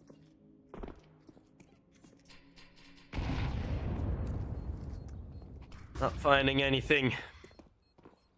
Or, well, Astralis talent not finding anything. It's going to be Chimera not finding anything. Zonto running in with the Mag 10. Can they take away all of the weapons? That would be devastating. And that's going to be successful. Mike Hughes only finding 2. But at this point, there's got to be at least some concern. A tactical timeout.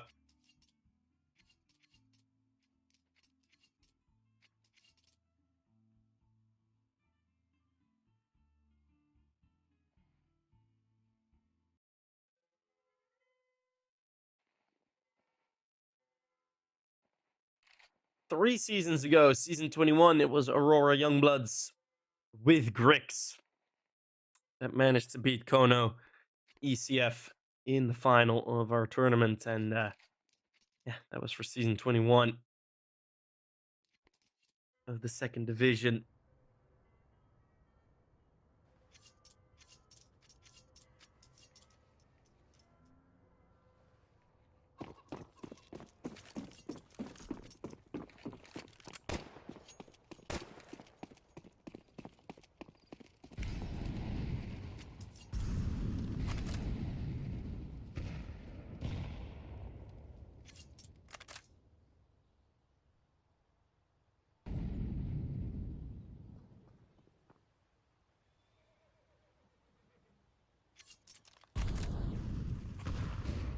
Guns out again, this time after the timeout. Croc damage, this is pretty much all they have, and it's a 1-4 setup. Over towards B. Bomb is still very far back. And these two A players, they're very committed. I mean, Suma can still escape, but Zanta's escape is going to be long and noisy. Chimera do very well to keep quiet on this setup. Hoping to bait in, maybe even going for a double swing out wide here towards middle. Ooh, are they going to commit? Smoke seems to miss. I have a feeling Zanto can actually play around that. Now the burst is going to come in. One rotate went off. One player has repositioned. That is Vilby. What Zanto will do. Out of that apartment, Smoke will catch Vilby. And that is everyone getting dropped on the A bomb site. Zander and Shine just going down stereo style. And now there is just very little again Chimera can do. Astralis talent. This is looking pretty dang solid. Not gonna lie.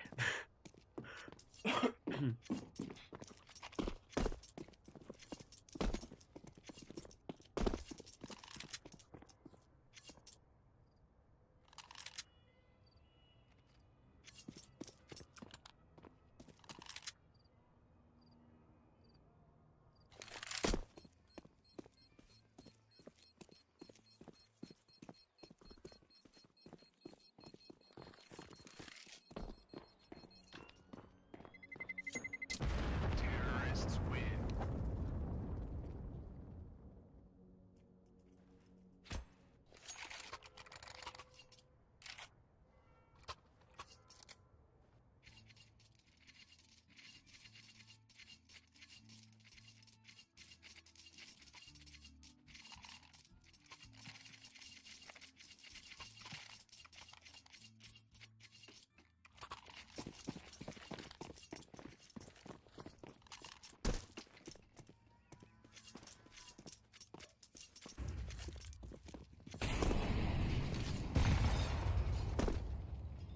Let's see, it's gonna be 8-0.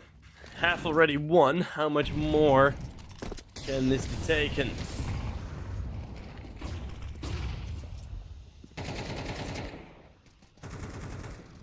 Blue-white, again, this aggression is not really giving him any round advantages. Zender now finding one, and finally Blue-white finding some individual success on Banana as well. 2-man advantage. The weapons still very much favoring Astralis talent.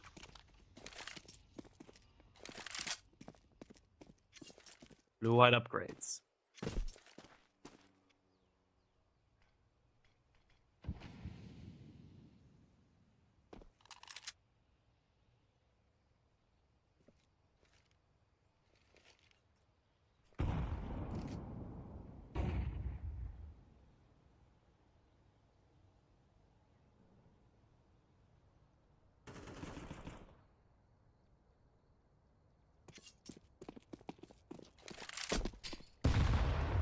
As the three from Astralis Talent are trying to figure this one out.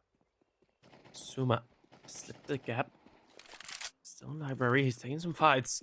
Just get taken out by Xander. Now 2v2 initially on this bomb site. Blue-white sharp on one.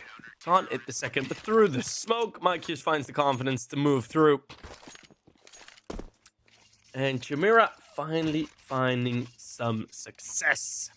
Finally, that waited on itself for that. Yeah. That waited. That took some wait. I don't know what I'm saying.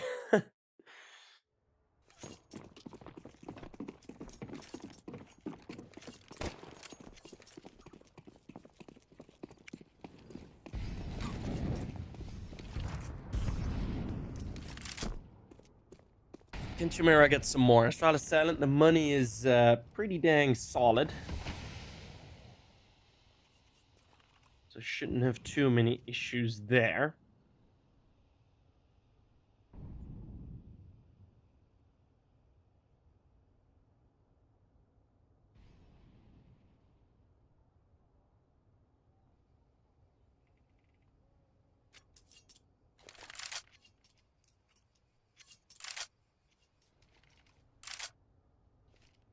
Mikeus has gone down. That's on Banana.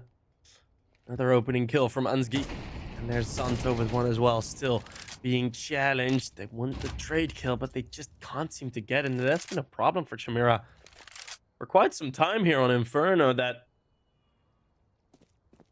a lot of these moments mostly defining the struggle of not really getting any trades, getting any responses in the gunfights. That's left them out of position for so many of the rounds. Similar to this one, 2 clean opening kills, only damage really in return, and that's one more kill on cross in the A bomb set, but it's just gonna be Chimera again losing another round. Astralis Talent looking super good, efficient with these kills and efficient with the rotates afterwards, doing good to avoid the Chimera team. And we're looking at a 9-1 scoreline. So it's not quite going to be the 13 the 13-0. But 9-1 is still on quite a good route to a blowout. Let's wait and see how this will actually continue going for them. Terrorists win.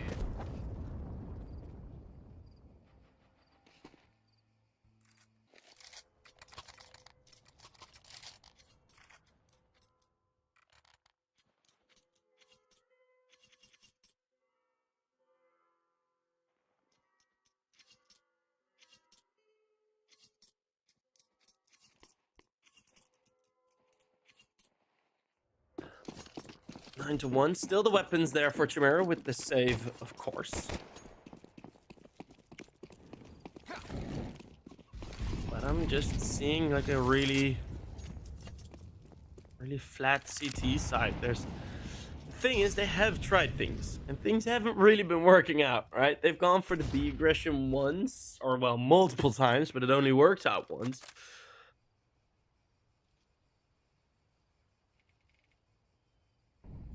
And now it's a situation where, yeah, it's a 9-1. The nades have done a good job hurting Croc.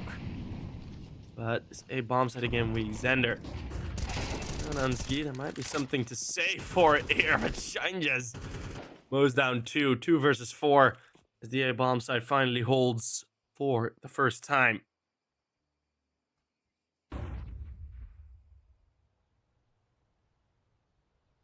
Kira and Croc.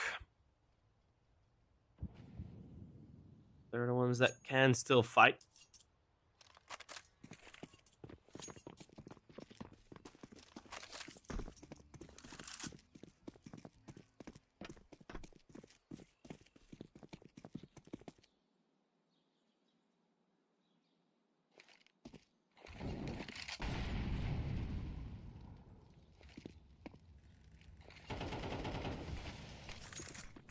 That could have gone very, very wrong.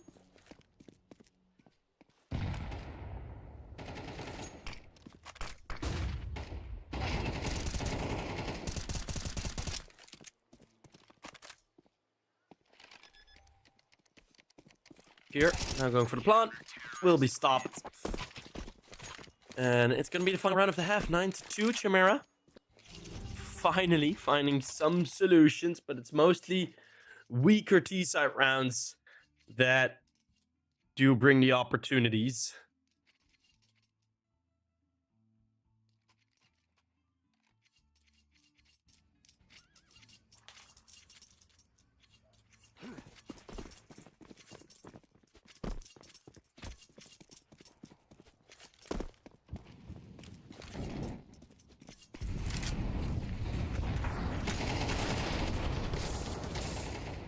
Use good spray. The Molotov does force Tears forward. That AWP, Kier would gladly like to pick it up with 17 HP.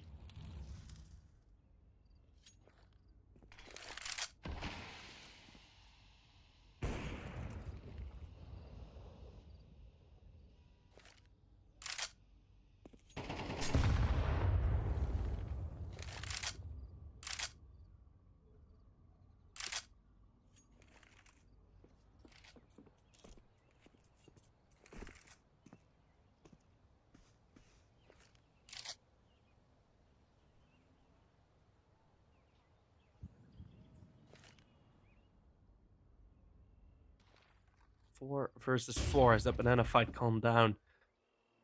One player, that's Suma, on the lurk. Does get challenged. So now the jig might be up. Although, only in the back of the bomb site still is Vilby. Molotov's going everywhere but his position. So he swings out wide, but that's right into the AK of Ansgi. The flashbang goes deep and goes well. MyQ's just simply cannot challenge yet. Has to wait for his team to arrive, but Kier's holding the pixel gap. That's going to be another op kill. Astralis 10, even in a round where seemingly they were a bit down. Does look like they can find a solution to their problems, and it is looking pretty nice here. MyQ's on the retake. It's 2 versus 2, and that might have done it, but it's Zanto in the backlines that goes overlooked. It's double digits for the Astralis Talent team.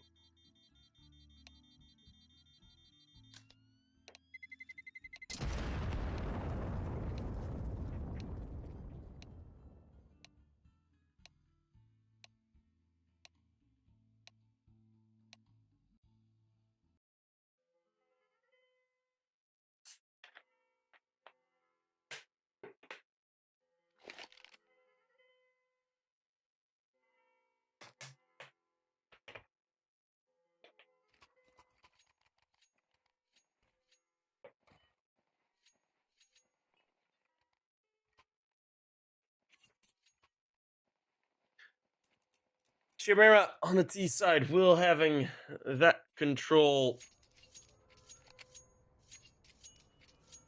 be enough.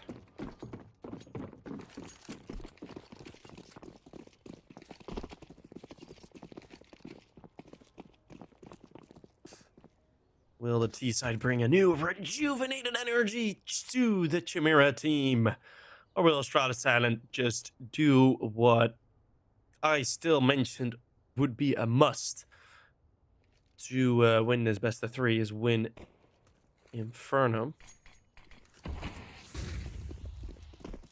We'll see how well this form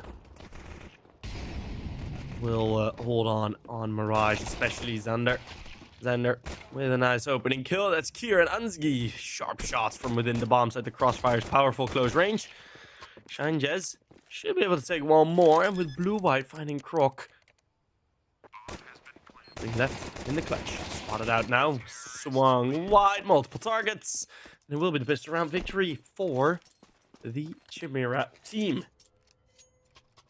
Getting close there, but Chimera finally able to make their own moves.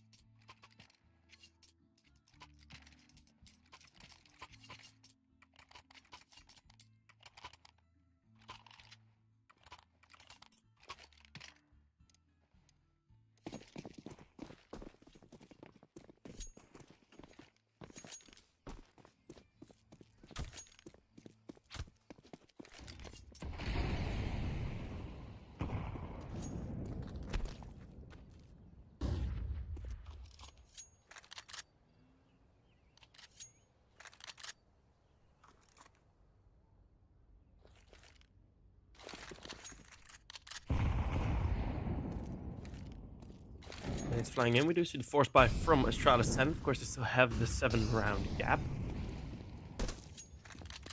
And depending on how full this commitment is from Chimera, there might be some problems arising from it, especially when the first kill goes the way of Zanto. Not traded either, so heavy rotations coming in. Smoke top middle, able to delay somewhat. Here realizes he's too late, but 3 players have already moved in towards this bomb set. There might be a nasty surprise here waiting for Chimera. Is they're still so tucked in? Is the information there? Has it gone through? Kills still coming in for Astralis Talent, and again a trade kill. 2 versus 2 to end this round.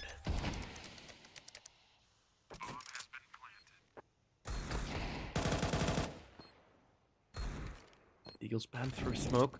Not really connecting to anything.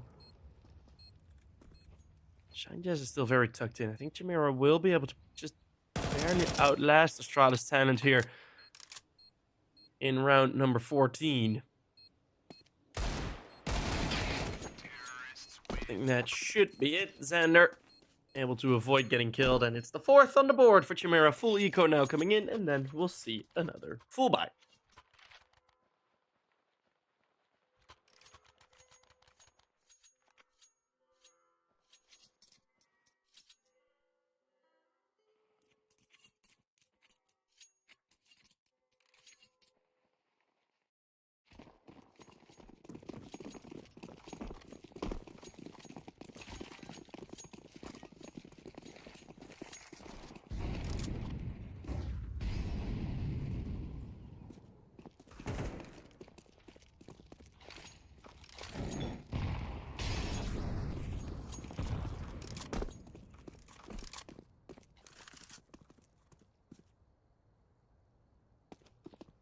The nade stack is good to take down one top banana, and Astralis Talent just going to be waiting this one out.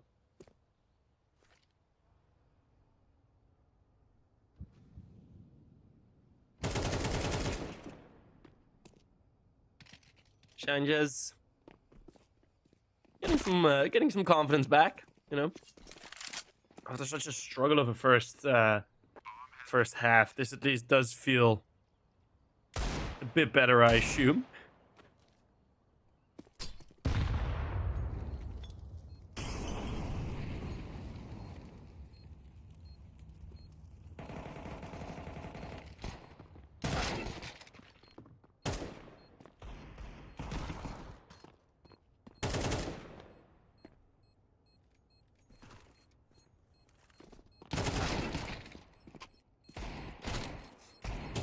Suma.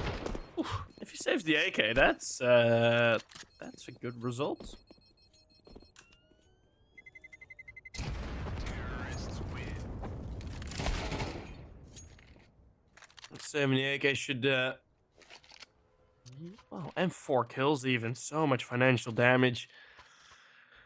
Chimera not making it easy for themselves by not winning that round cleanly, going for that hunt, but in return, giving up an AK and giving up all of your own weapons. So the buffer for Chimera is gone.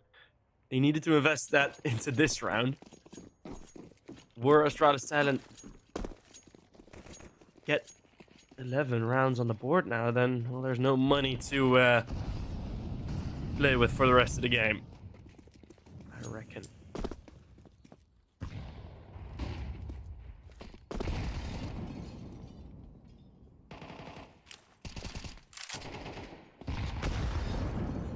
Close range nades. Suma heads 1 HE. Like is Luc de Jong. Shout out to all my Barca fans out there. Or PSV, but yeah, mostly Barca.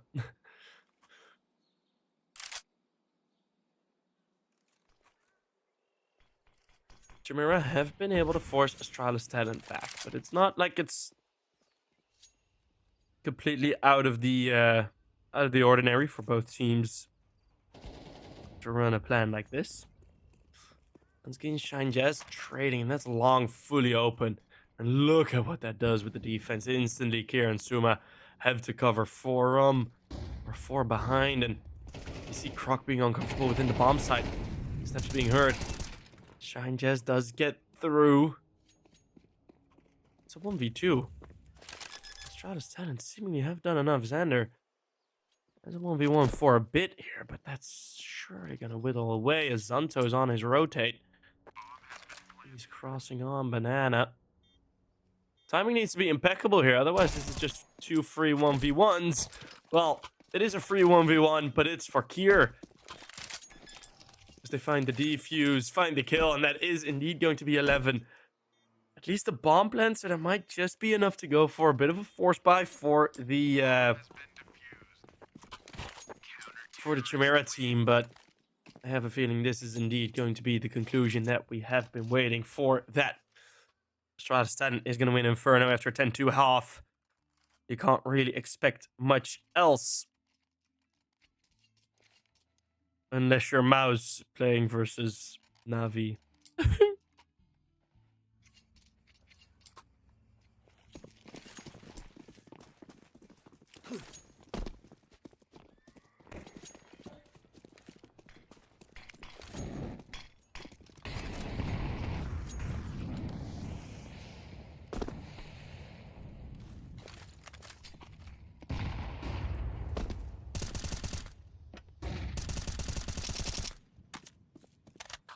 Spray through. Ooh, does connect onto Xander.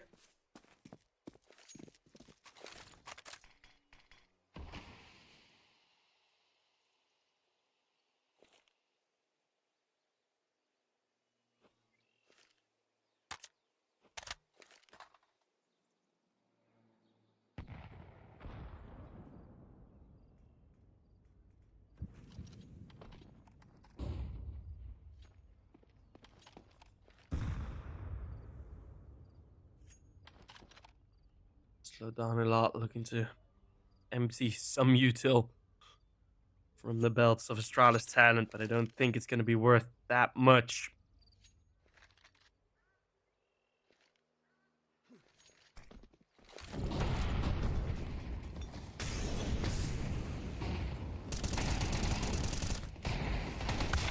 As Crook will be able to hold on. They weren't straight through a molly. Everyone's low HP, but Chimera have gotten through into the bomb site.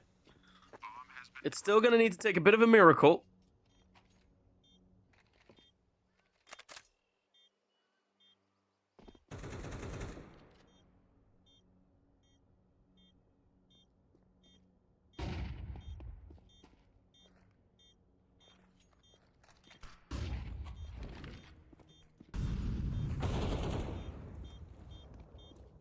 As oh no, Ansky with the team kill. Suma needs to find the double now. The defuse is tapped. As what? How did that team kill come through? What the? All right. Well. Luckily for Astralis Talent, didn't matter that much. I would really have liked to see that from Ansky's perspective. Did he just like misjudge somewhere? Just miss like a shot, hit his teammate? I have no clue. Tactical pause, maybe to just either laugh about it or calm Zanto down after being executed by his teammate.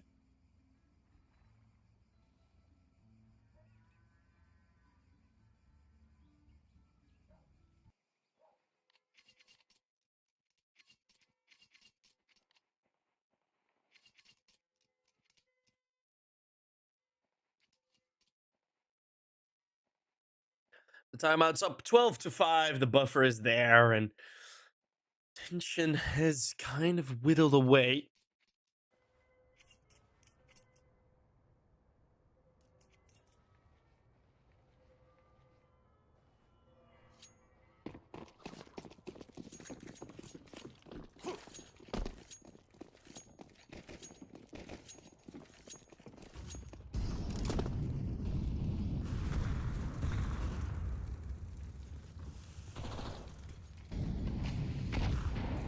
Blue White already tagged up as Astralis Talent this time have the aggression on Banana.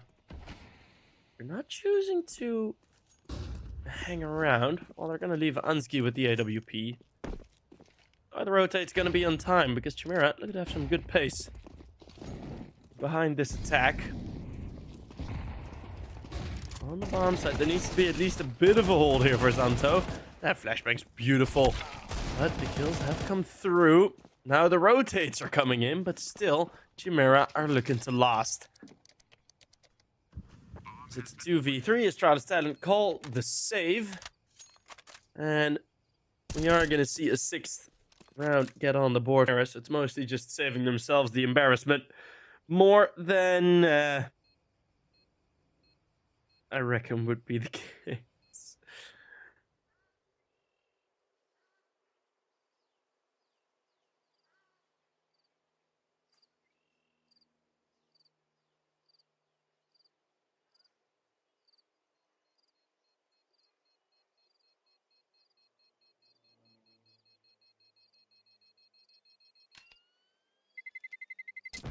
Terrorists win.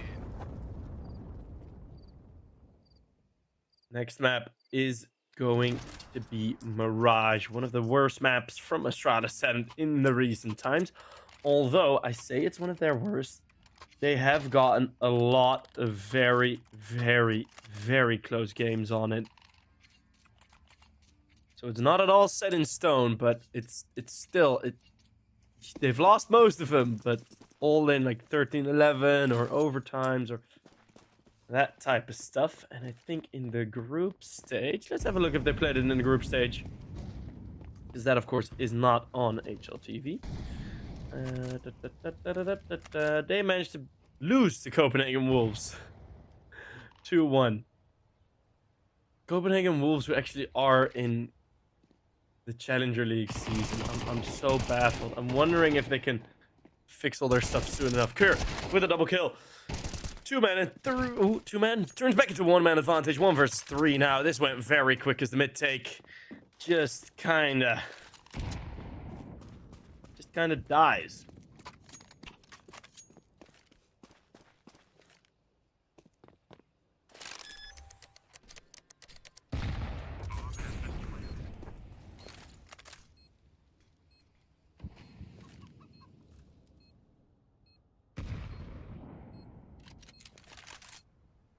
Three v one. Suma on low HP. He's gonna get the AWP. They're gonna send the op in first. They all nearly line up for blue-white, but that is indeed going to be the final kill. We just had to wait for it.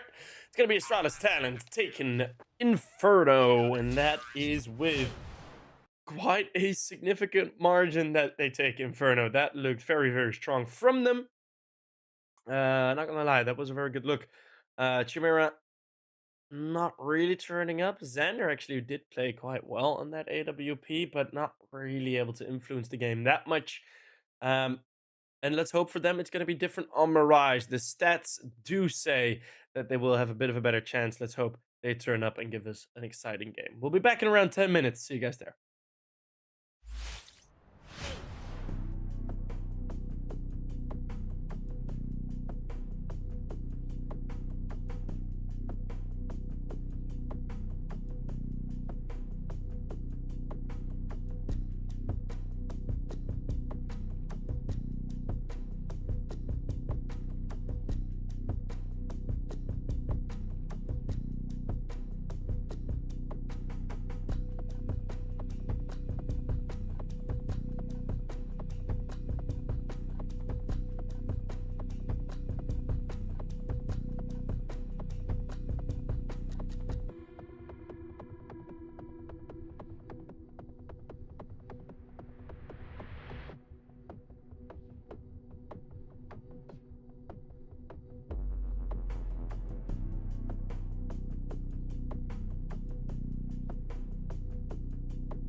Boom! We're back with Mirage. It's going to be the map number 2 between Astralis Silent and Chimera. Chimera having a subpar performance on Inferno. Really did not look all too great, but looking at the previous record for both of these teams on this map, you should say that Chimera do have a solid chance at taking a W here. Suma, though, with a nice shot here to open up the pistol round. Zanto chiming in as well. Suma clean with the taps as he still gets the player on bench. On 8 HP, it's been Suma with the triple kill that stopped this entire B-side take. Xander on his own in 1 versus 4. Let's get the first 2 already. Maybe there is a possibility here. Xander tries to bait out the one-on-ones. Moving back and forth as Ansgi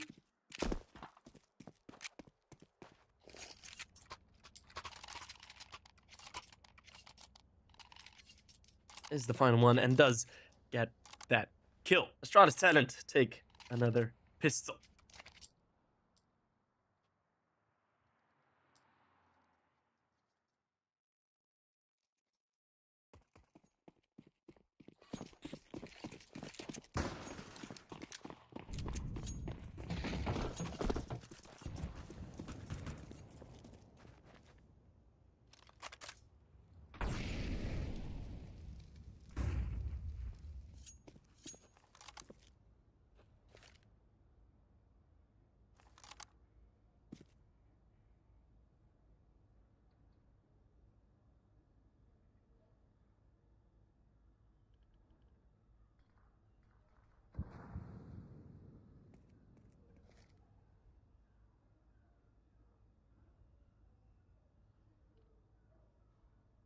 It's going to be full Glocks, full eco.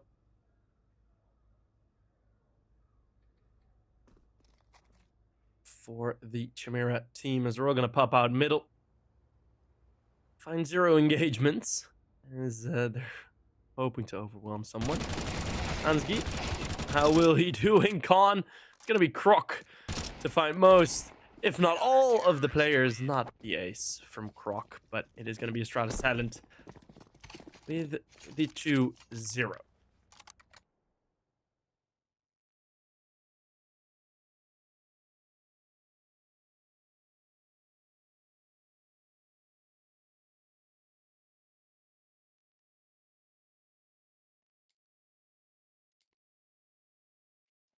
So that's looking good, as now the AKs and even the AWP for Xander is out armorless.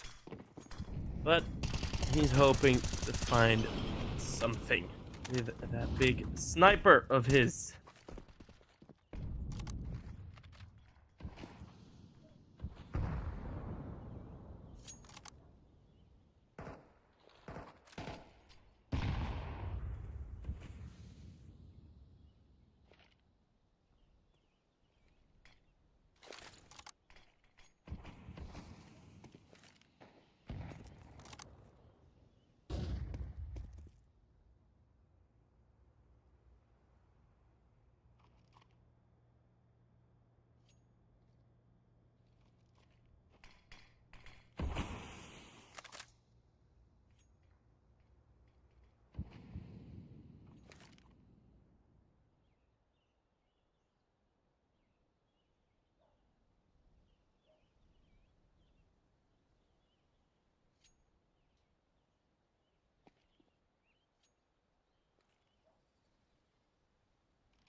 Anzi can challenge up Con, but that Molotov really stops them. Goes for the wide swing. Doesn't really expect Vilby to be that close already. Kier is clean. Catches them out in the middle of nowhere. Shanjez. And when all of a sudden that armorless op very far away from being influential. It is a beautiful skin, though, that he has, but how much can you really do with it? Flank is already going to come in if he dies after time here, which is a very realistic scenario. Quick shot onto Suma. Nice shot from Zender.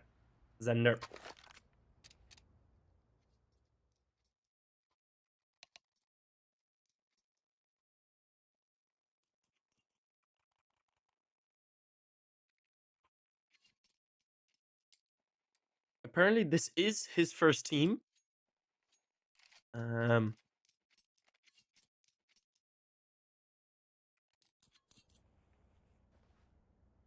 First team that he has.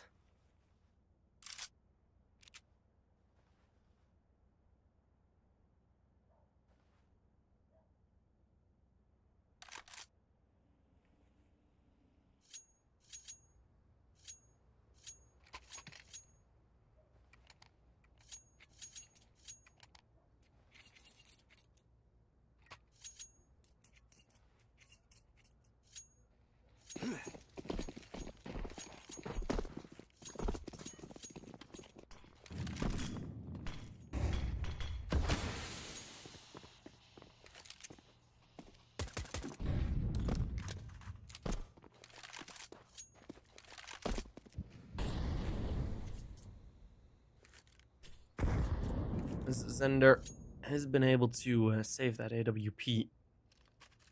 Was able to show himself on the big screens. I'm pretty sure I've seen Zender play before on a team different than Aurora Youngblood, but I just can't seem to put my finger on where I have actually seen him play. Maybe there is a way to find that out.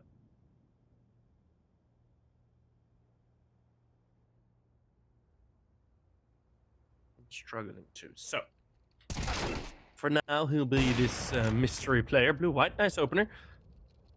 Badansky, sharp on the shot. Zender finds one, does get traded instantly. So that AWP now dropped and not in a direct position to be picked up. That is causing a bit of trouble here, as Ansky can now mop them up.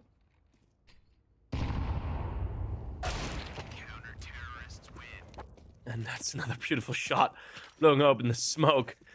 4K for the AWP of Astralis Talent. It's going to be Ansky on 6 once we get more AKs out for the T side. Astralis Talent just looking a lot better thus far than the Chimera team.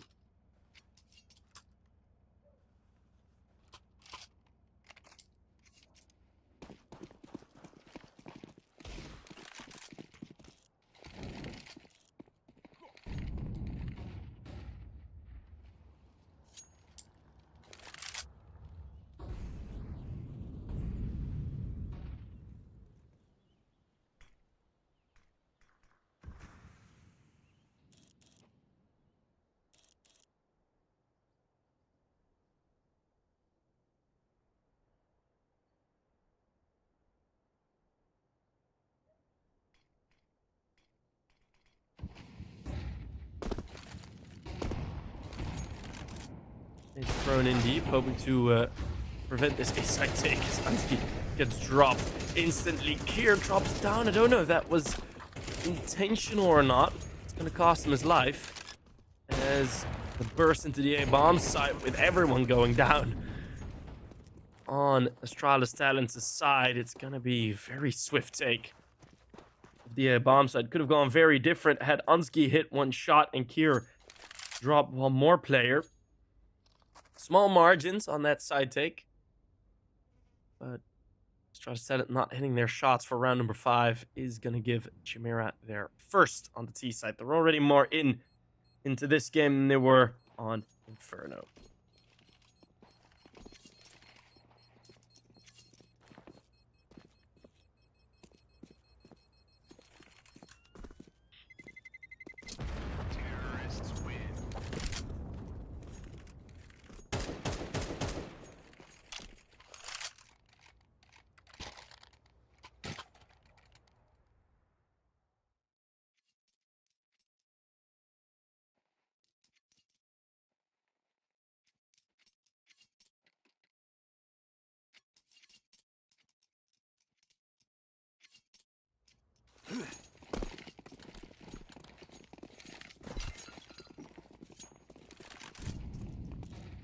instant smokes for middle.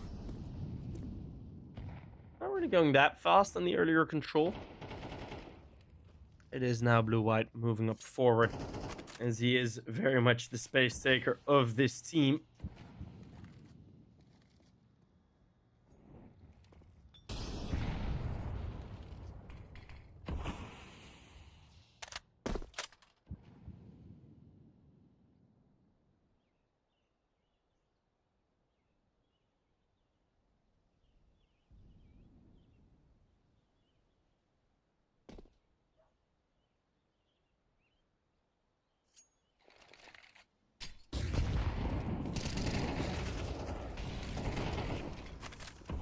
Some close range fights again as my cues.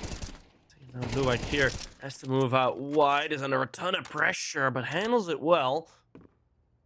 Even has time for the reload, and the delay is making sure Suma can rotate back in. Kier is doing everything in his power to not let this round slip away. He's still in the bomb site, 34 HP.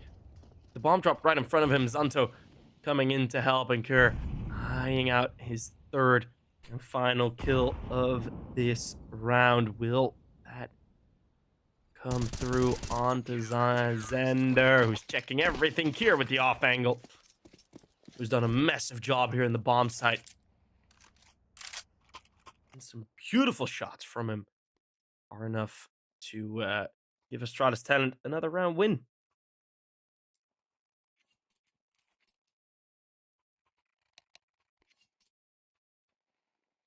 Very nicely done.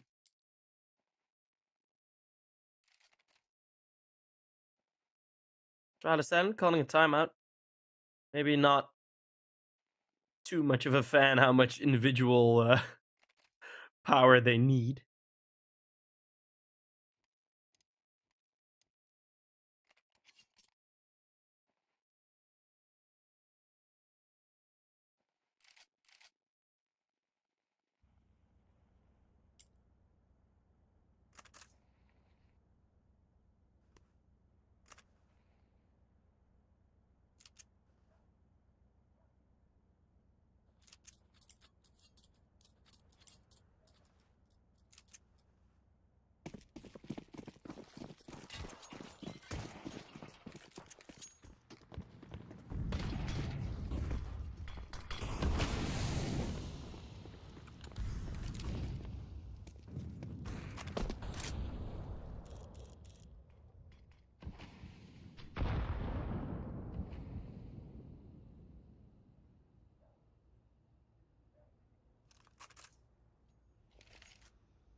Mike Hughes, the opening, with the response to the opening kill, as the mid fight hasn't gone full speed ahead. Pressing Zender at AWP. Some struggling shots towards short, but there's two players there, so that Molotov's going to be mighty effective. The nade nearly taking down the AWP.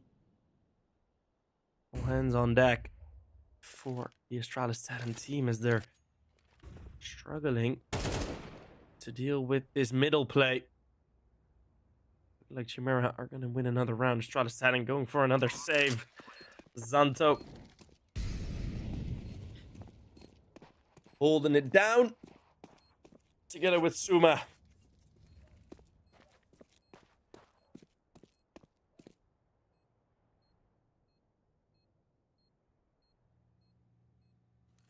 They will be eyeing for another instant response.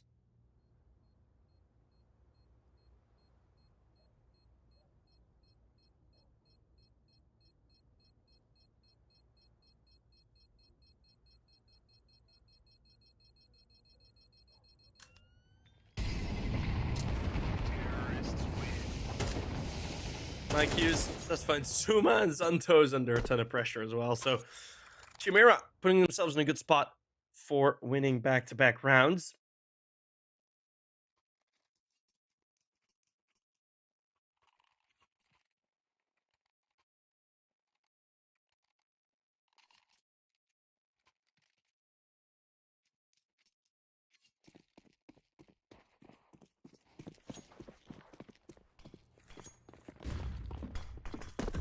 We do see the full force buy coming in.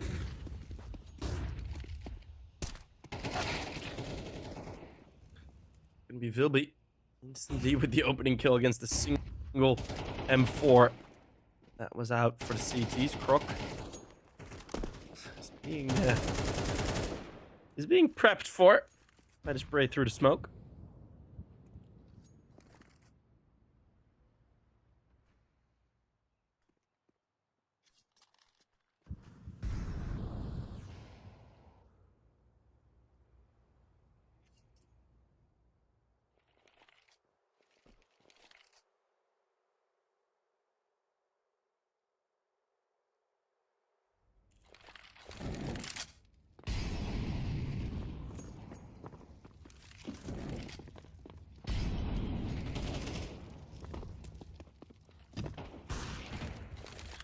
Towards the B bomb site.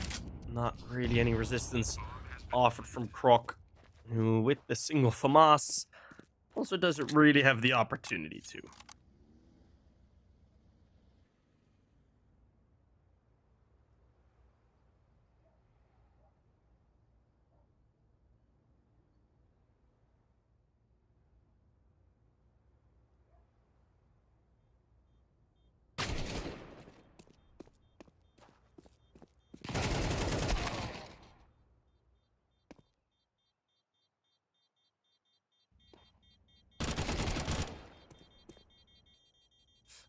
Croc let's take down blue white, so that will be 2 AKs saved. Santo already found one. Chimera on 3.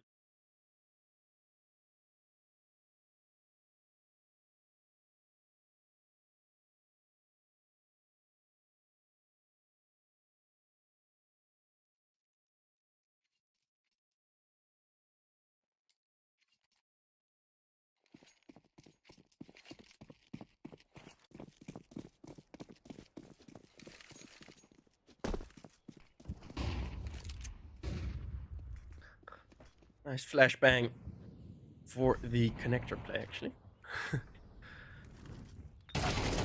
Blue white with the Mac 10. They're just cleaning up these pistols as the AKs find their support crew. Going down, going out. There's not really much of a response anywhere. My Q's 2 very sharp kills, and my Q's back at fragging where we certainly do expect him to frag.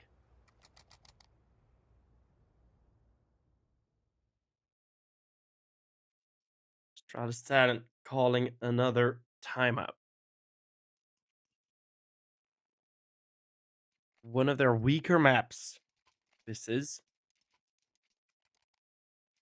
Do have a good opportunity of winning the half, although that has been made very difficult. Chimera have been able to build bank in these final couple of rounds.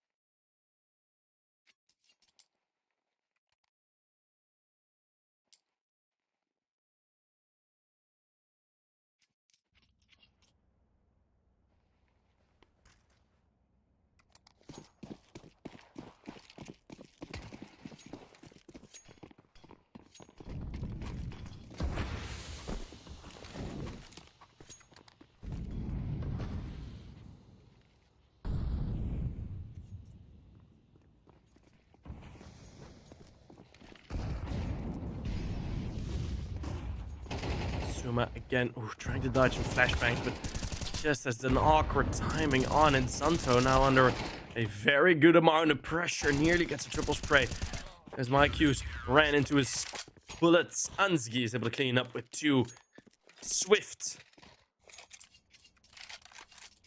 dealt with the B bomb site attack. So Astralis Tank, sharper on the rotates.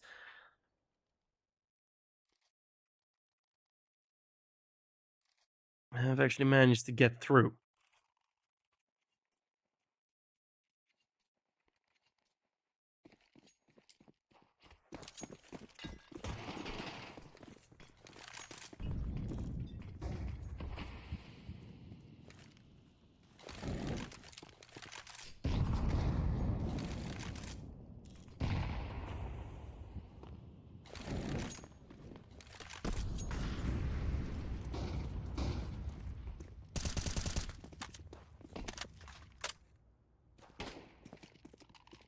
Spotted one player running in towards the B bomb site. That's a solo lurk.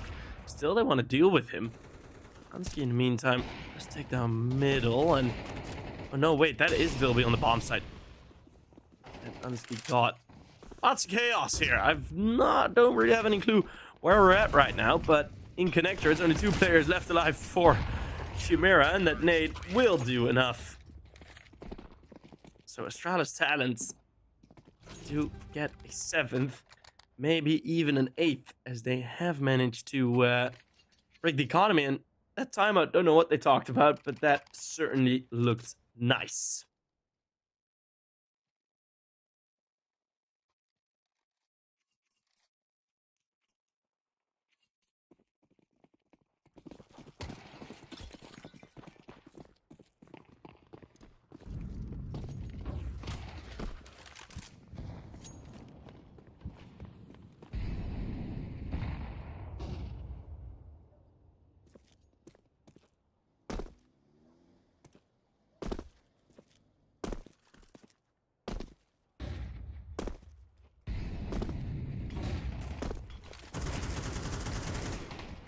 Flash is going over.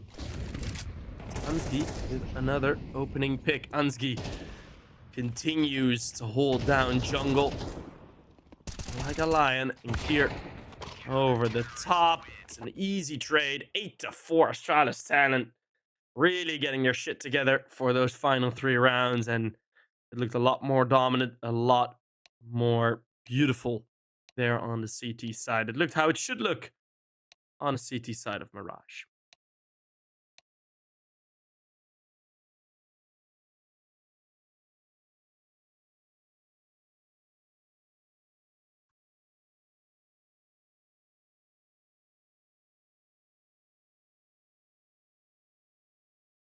As we enter halftime.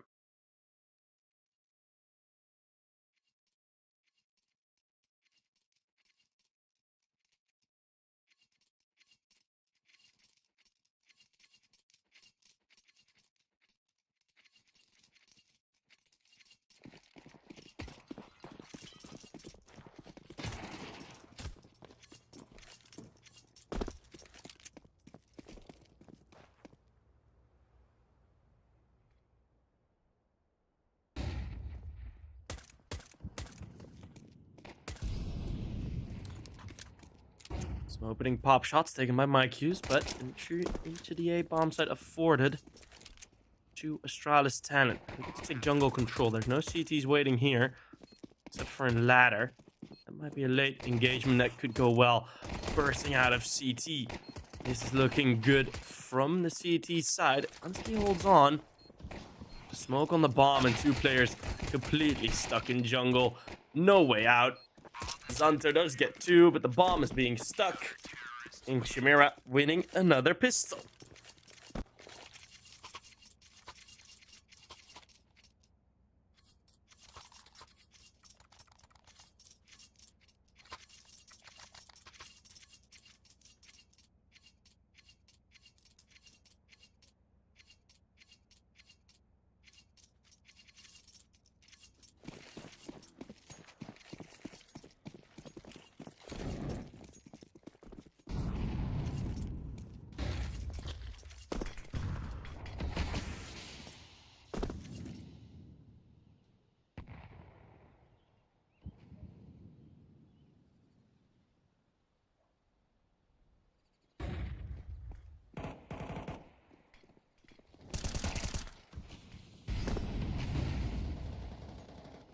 Vilby taking down Zanto, as this force buy is being dealt with quite easily. 3 kills already, especially from that middle play. Blue-white looking for his own kill. Chimera getting a good start on this second half. Nice shot from Kier, but that's going to be it, I imagine.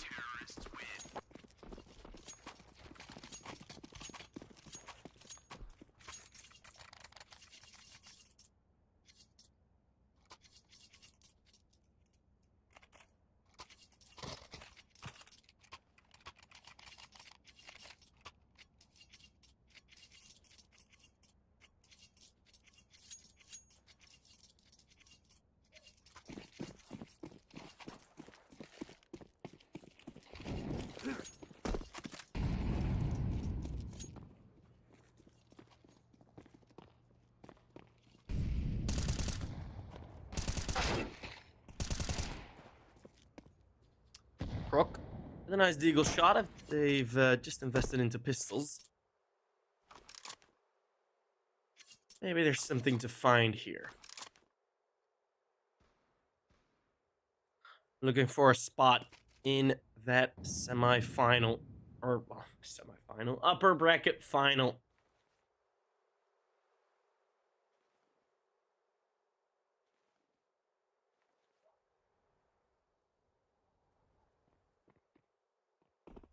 My cues take down Ansgi. I'm just having some trouble with the Galil. Will eventually reset quite well. It's empty now. So Zanto, 1 versus 2, should not be able to find really anything here.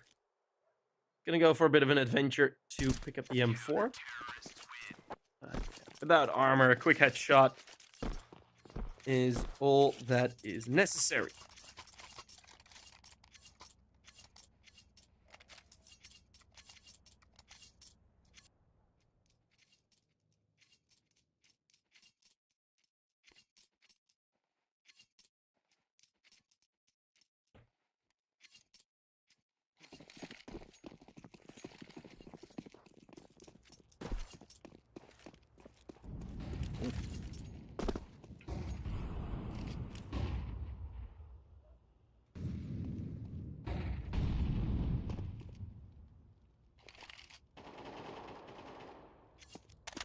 Lining up a flashbang for Zanto, electing not to throw it.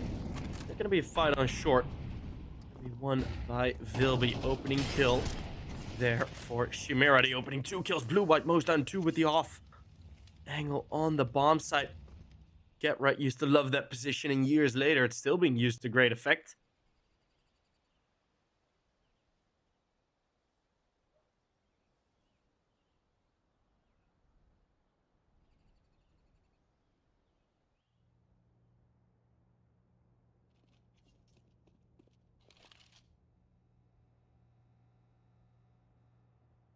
Nice push by blue-white. He's looking to catch off guard 2 players.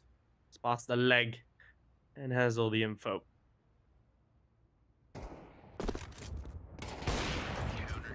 Gonna be Zender. Ooh. Where did he keep finding these guys? Zender on that AWP, ultra sharp. Super fast again. A bit of a different style than Grix, but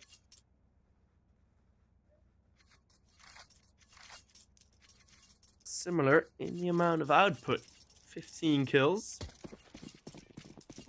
And if he's on fire, if your op is on fire on the CT side of Mirage, that certainly gives you a great opportunity.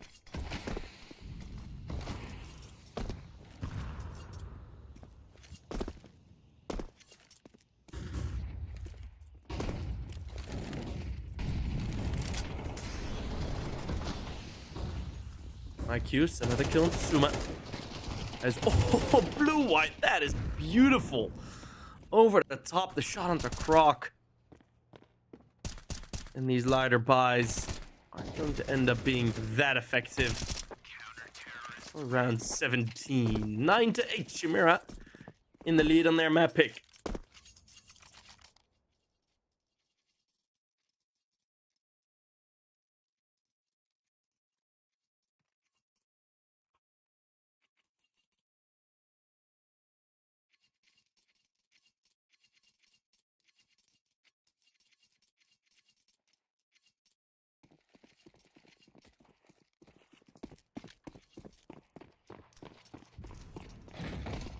Back onto the AKs. Astralis Talent have been running into a couple of walls here on the CT side.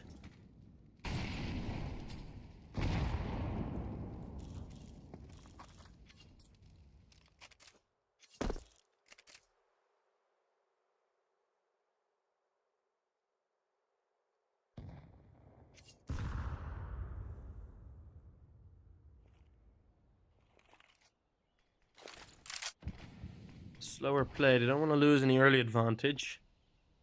Astralis Talent. I'm just going down the line. I'm actually looking for blue-white's peak. Blue-white does get put under a lot of pressure. Only a single bullet needs to find the way to him, but somehow Blue White is still alive and gets away. Single point of HP.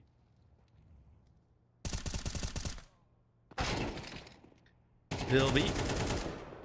Let's take down Ansgi, and the trades are there. Approaching on the position. That first kill not going the way of Astralis talent. That has certainly hurt them. Not aware of MyQ still on the bomb side. Zanto can clutch. But Shine Jazz is confident enough to go for the wide swing. It's going to be double digits for Chimera.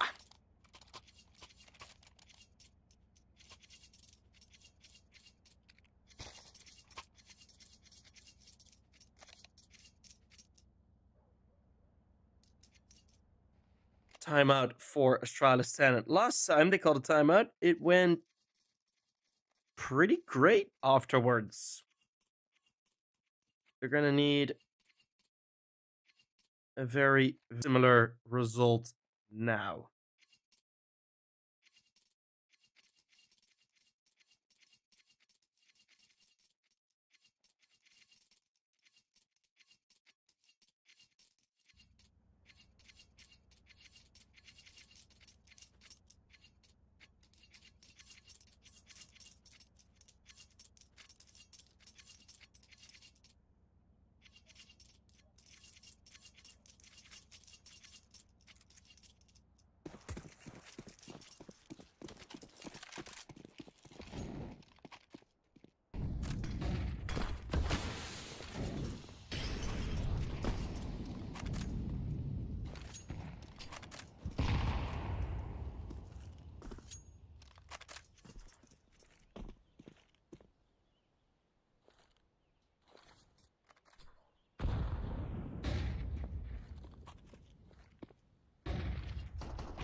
Through connector, it's going to be a mow down again for Blue White.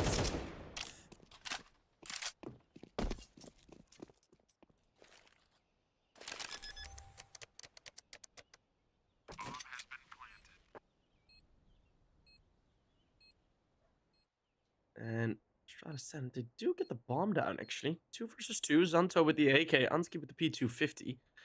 P250 is going to need to carry a lot of weight. And that Molotov is in the right position. Ansgi does have a bit of a safe spot, though. The nade lands right on top of him, both in single-digit HP. 2 smokes, flashbangs, the roll there for this bomb defuse. Zanto gets out before the smoke blooms, and that is going to cost them. Chimera on 11. Yes, they get in, but it's not gonna be worth it.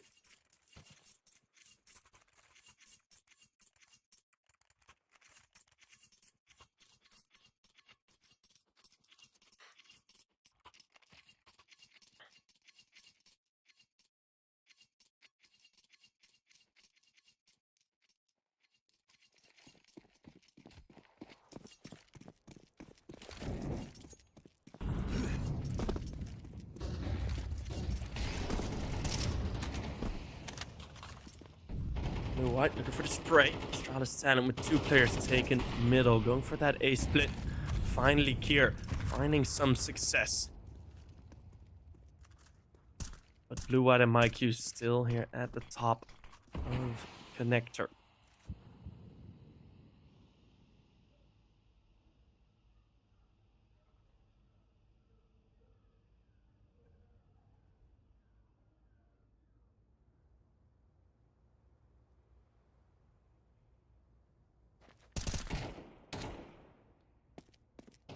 For the peek out wide, Shine just takes out one more. They completely get stuck in A.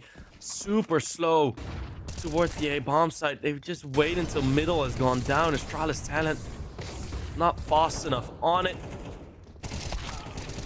The confirmation that the A bomb site's free is very expensive because they lose 2-3 players. And Ansgi on the bomb site just is going to get rushed down. It's going to be Chimera. 12 rounds on the board.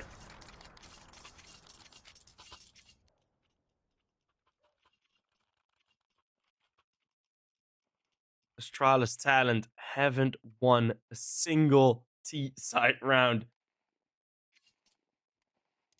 They just have not been able to get through, and it's been looking pretty weak for them in general here.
Good nade bounced in. Backs against the wall now for Astralis Talent. Mike Hughes again holding this top of connector. It's been a dominant position. The heat map will only show green for Chimera for this region of the map. Crook does find the opening. Not a lot of coverage with it. The blue-white just keeps getting frags and frags. His 18th already. And Zender in the bomb site from behind over the top of the smoke. Oh no! I thought it was a wallbang from Zender. Zonto, 2 kills with the Galil. Lurking in connector. They finally be able to get this bomb down. Gets tagged by the off. That's a scary prospect. The nade doesn't touch him. Zender could absolutely clutch this, but it's not going to be easy. He's wasted a lot of our bullets. And Zonto holds the off angle and holds it well. Astralis Talent, X against the wall, finally winning their first T-site round. They're going to need 3 more in a row to force overtime.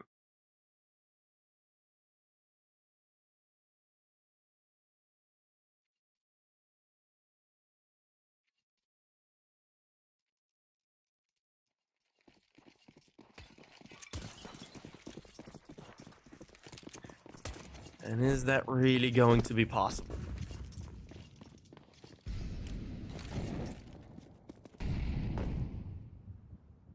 Zender missed his op pickup that started around. By the looks of things, it's not going to be of too much influence.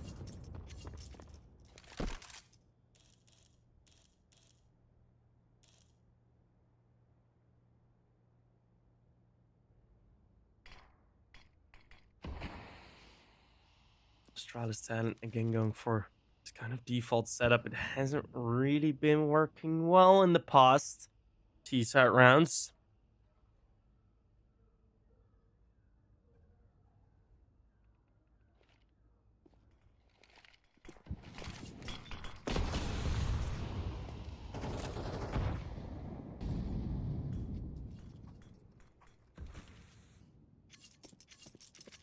Middle again. Will Chimera again tighten the hold on the position that Astralis Talent is in? Doesn't really look like it, but it's going to be a lot of short presence from the flank. They might be able to do a lot here on these 2 connector players. They will. It's 2 kills taken. Mike using the bomb site with 1 more. And a 2v4. The nade chases down Zonto. It's going to be Ansgi all alone. 1v3 to stay alive. Picked up the AK. Smoke dropped. Another smoke dropped as well. Gonna tap the bomb plan. It's gonna be Vilby just straight up through the smoke to find the kill. 13-9, Chimera will indeed win Mirage. The statistics at the start are kind of correct, with Astralis Talent really having a difficult time on Mirage. That will continue to be so, as they will add a 7th loss on their or 5th loss, 6th or 7th loss to their already red looking record on this very map. Chimera take another win, getting close to an 80% win rate on HLTV games on Mirage. Next up, we're gonna go to that final map. And that final map, it will be Ancient for both teams. A bit of an average map, halfway in the win rate. So let's see if it'll be a banger. See you guys in around 10 minutes.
Welcome back, everyone. It is map number 3. As Chimera, unzip my jacket real quick. As Chimera did what they had to do on Mirage, did what was prophesized by the statistics. As now we're going to see Suma on his own in the knife round. It's going to be Chimera that will take the side pick. Now, of how much influence is that going to be? That is up for debate. But both teams do have a bit of a better record here, or a bit of a quite an equal record, I'd say, on Ancient, with both hanging around that 50% win rate, which apparently does mean a lot here. Similar to, though, as Inferno, and Inferno was pretty much all Astralis talent the entire way. So, will the momentum of Mirage be enough to carry Chimera through in towards an Ancient win, or will Astralis talent sort of regain their form that they had on Inferno and be able to finally deal with this Chimera team?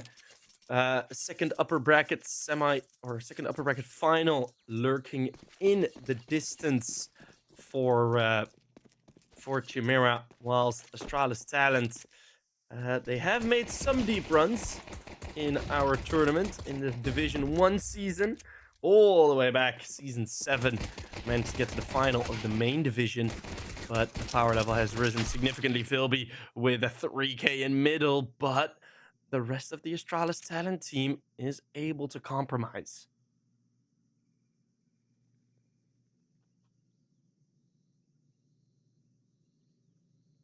Season 14 of the second division, Astralis talent made it all the way to the to the final. Lost there against Mouse NXT. Never have they won our tournament. But with one more kill in middle, one more kill out of Suma. It's looking like this 2 versus 1 is going to go the way of Astralis talent. It's looking like this pistol round is most likely over. As Mike Hughes, the only one left standing, and that's with 5 HP. So a single bullet would be enough to take him down.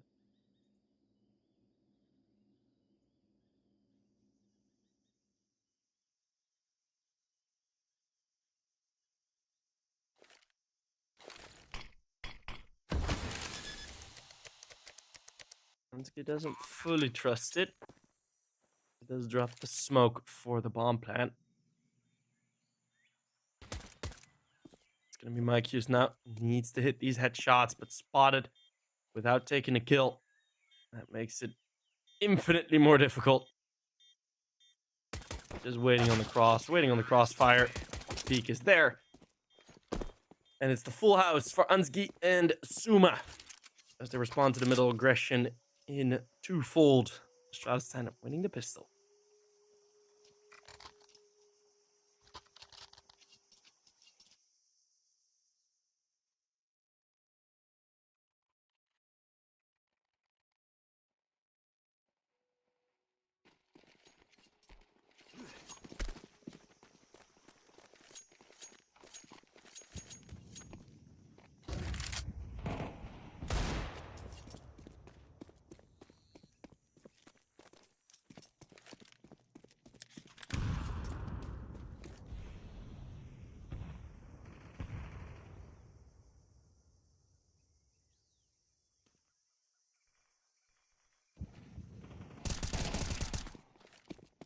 Blue white. Taking a kill into Suma. This force by with lane control is looking pretty dicey. Straight through the smoke. He's able to take down Cure. So now, yeah, it's just a Deagle and an SMG on this bomb site.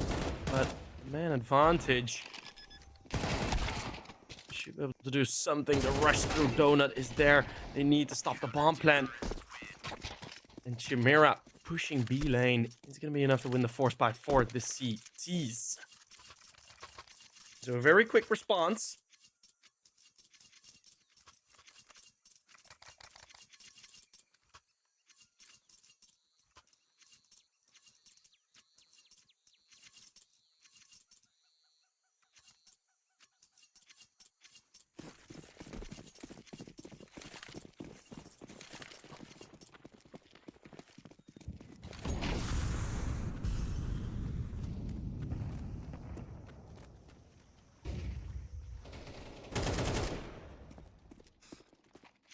see. Blue-white is able to take down Kier.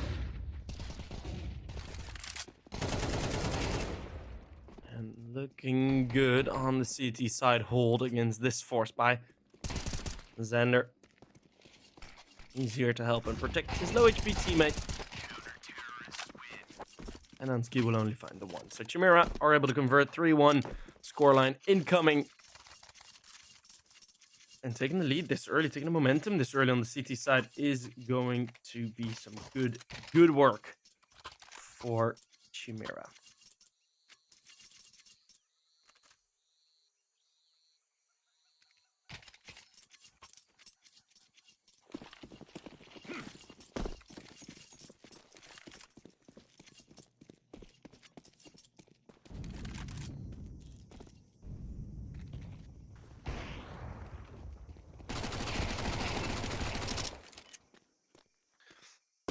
Changes, a nice quad kill versus the Glocks. Mac 10, nice money build up and keeping it very, very clean.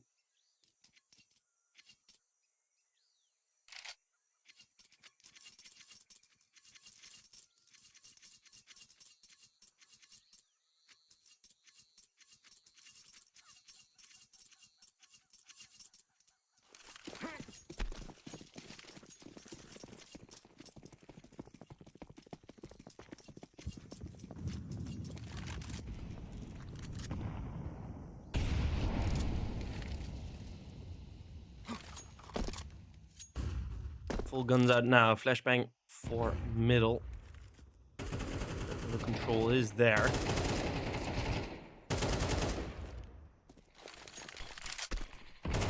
For the wallbang fight. Left winner or loser. Blue Eyed and Kier deadlocked. There's a fight happening in Donut. Xander at AWP, very ballsy to challenge that on your own. There's no trade. Disconnected play from Astralis talent yet again. Suma's ready for the second though. That keeps it equal. But a flank coming in. As soon as Suma leaves cave now, he's dead. But the flank, it is going to be powerful enough. Croc! Oh, his instinct! It's there, the 180 onto Shanjez. That's going to open up the round because Croc knows. Yeah, that's the A-side player. There's going to be some space left open here. Zender might find a timing here in Temple in which he can catch the bomb. Exiting A main. Dropping in. He's still here. Misses his shot. Difficult one to hit. Able to turn away from the flashbang, but the bomb enters the site. Just gonna go straight out. Oh, Philby does get one with the wallbang. Philby with one more. It's gonna be a 1 versus 1. The HP on his side. Flashbang's not gonna do much. With the low HP, Suma can't really afford to spray through. He still does. It's another 4K. This time on the side of AT.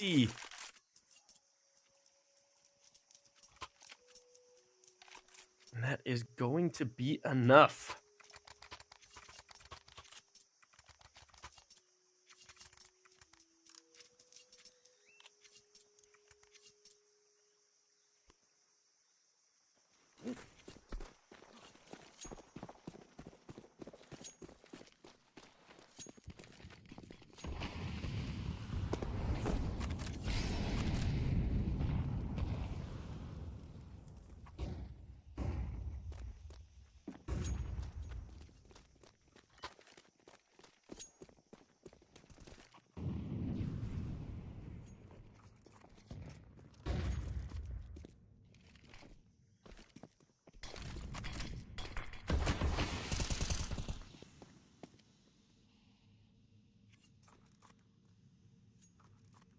Donut being kept by Shanjez.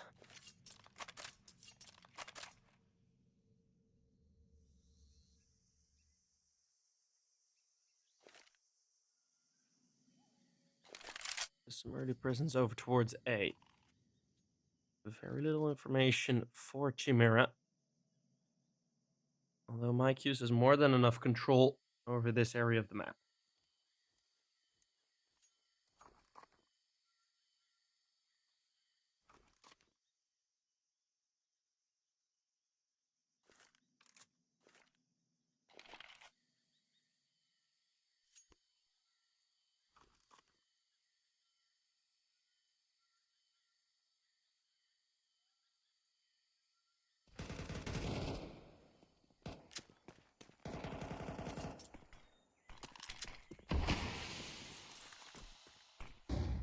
Equal kills, equal trade.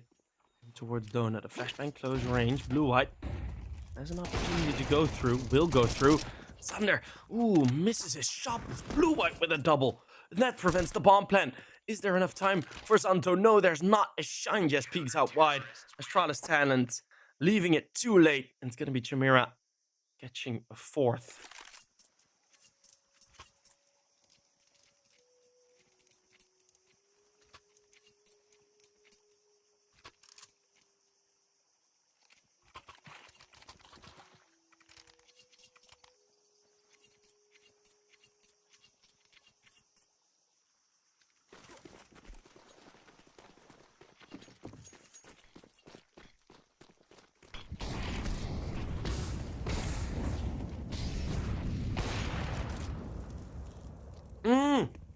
Oh my god. Ansgi was taking a sip of water, but what a shot from the AWP to open up middle. Shangjaz.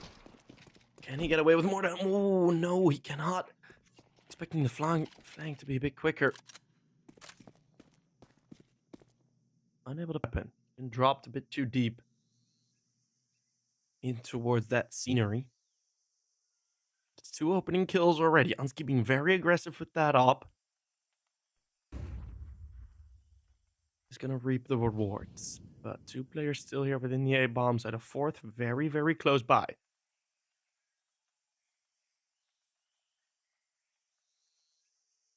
Are Chimera even considering rotating? Because this might just be a nice save to take if they happen to go over towards the B bomb site. Still, Mycuse takes the fight, but it's not going to work out into his favor. Blue-white. The utility being countered by the CTs.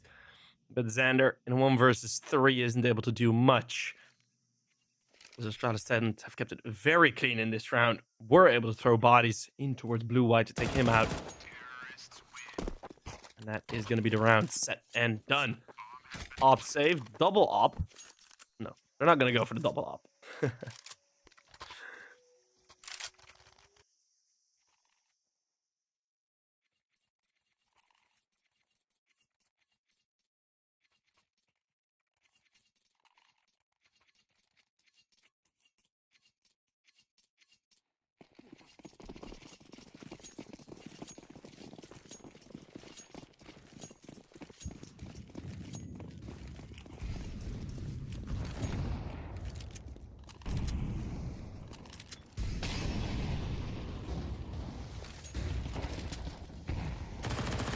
He's being used. Aggression towards B lane again, and again success out of Blue-white's weapon. And you realize how much aggression there is on B, so the A bomb site now is going to be taken. 2 smokes, 3 smokes still available for this CT side.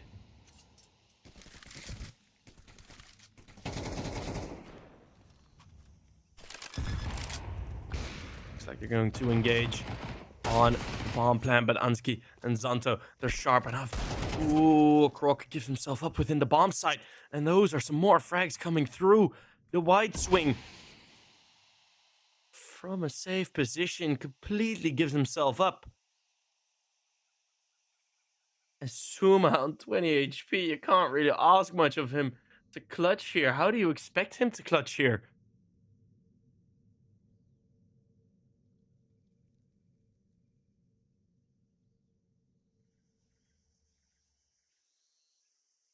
Is this even gonna be possible?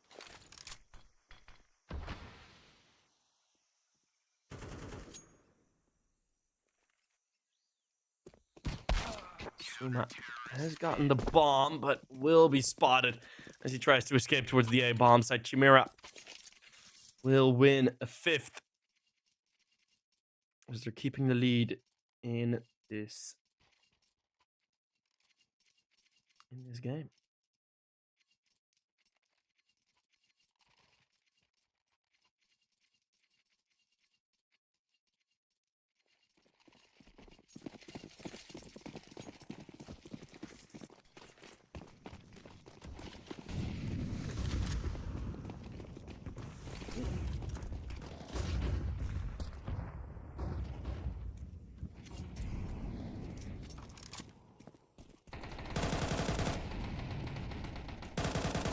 Rush towards the A-bomb site. It's been taken already. Chimera leaving it open again, opting for some aggression elsewhere.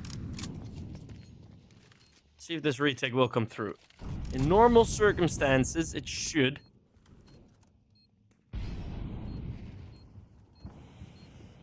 Especially with the amount of Utah and weapons still up. Let's see if the Tech 9s and Galils can hold on. It's the first kill already coming through, and that should be it. As Croc gets mopped up as well. Defuse is going to come in. It's indeed quite easy. Counter-terrorists win.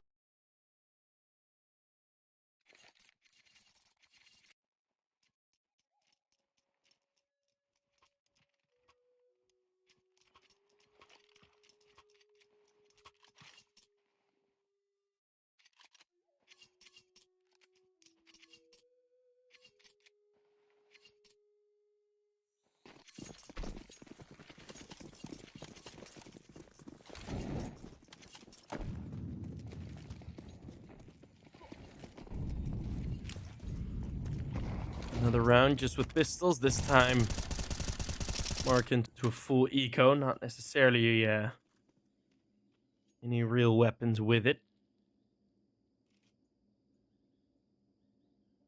So a 7-3 lead, not too impossible for Chimera, very possible even.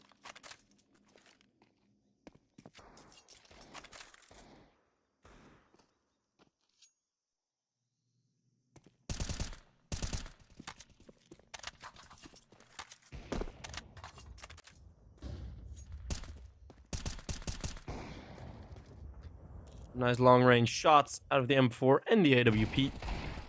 Are going to be dealing with these pistols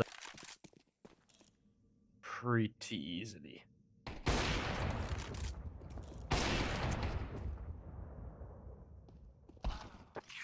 Nothing too surprising.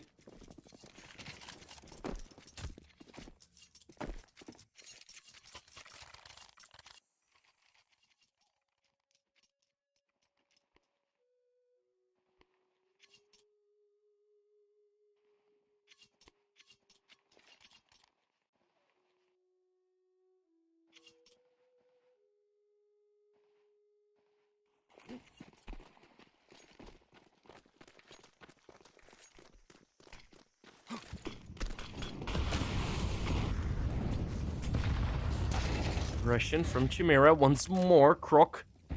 This time he's ready for it. Unblinded. Here takes down the aggression on the main. So last 2 rounds. Half. Astralis sound looking to at least make this a close half as Croc. Nice triple kill from him exiting out of middle.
Proc finds the first kill of this quite slow round, as he is solo still at the top of middle. And he does get dealt with the timing from Shine just right into Kier. Blue-white on the other end, getting similar results. 2 versus 3. Blue-white cannot escape the grasp of the Tech 9.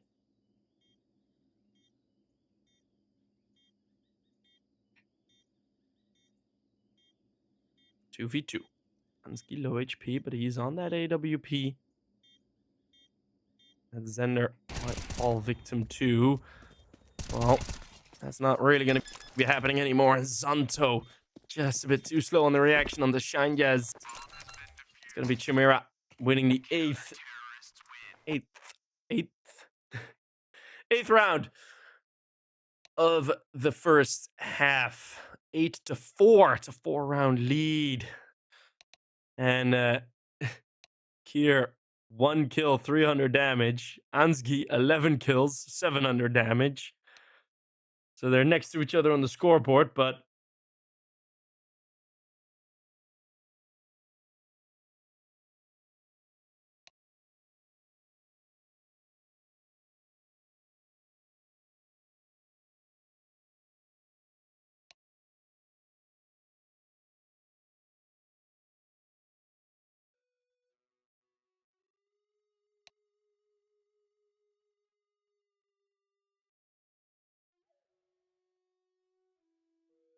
is that going to be enough? Ansgi being on form on Ancient is actually looking pretty good. That CT op might become very, very necessary.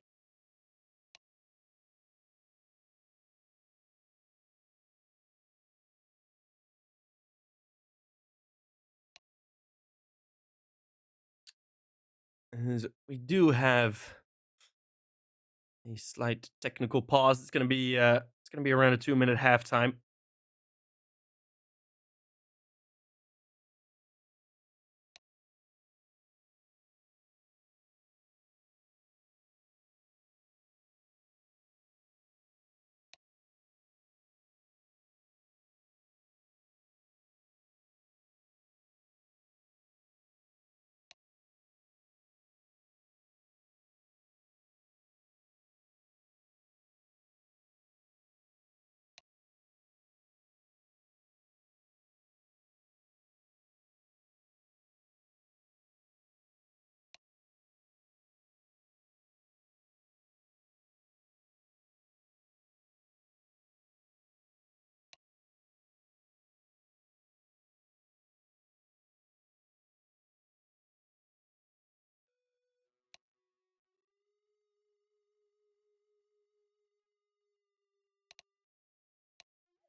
Yeah, Kira's not having a great time, is he?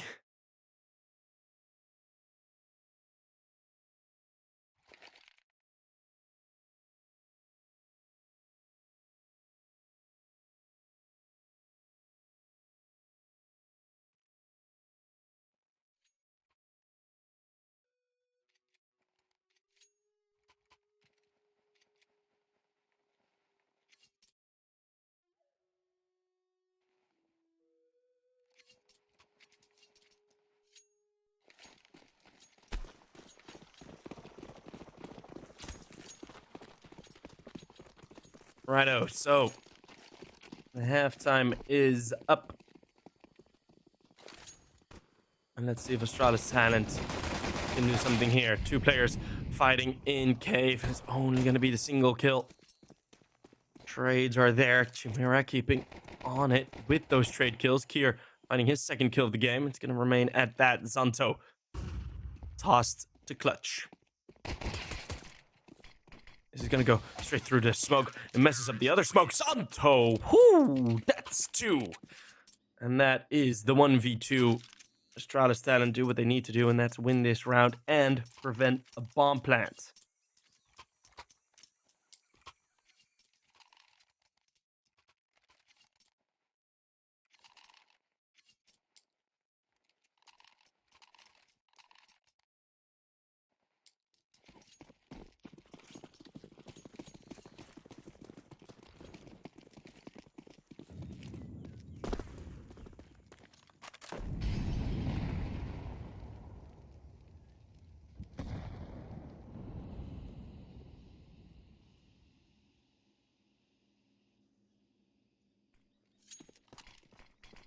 still, there is going to be the force by for Chimera.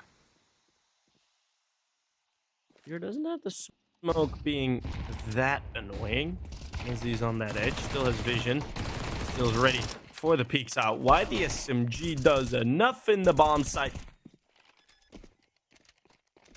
Bomb should be able to go down here. He doesn't really want to risk spraying through the smoke in fear of revealing himself, but that is not going to be a real legit fear. Ansky's going to get the defuse. 6 rounds on the board. Next one's going to be full Glocks. So Astralis talent are able to close the gap at least a bit.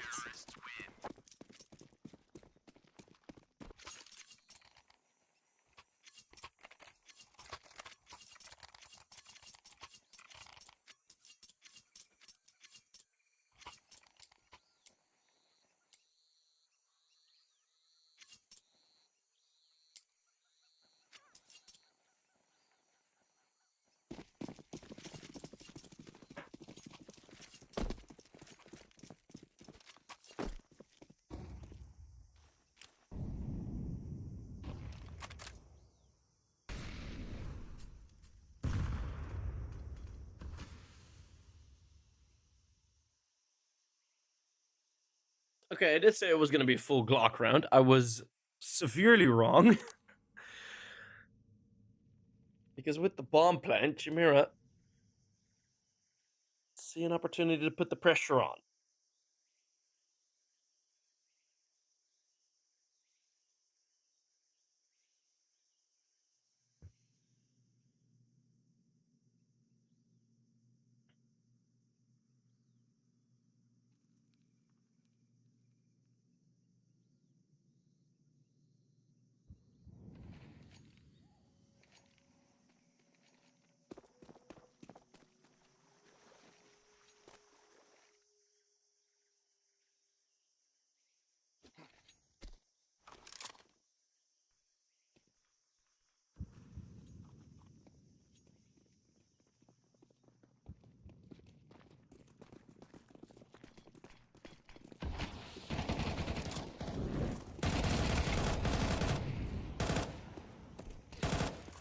Bursting in towards the bomb site. The Galil's able to do at least.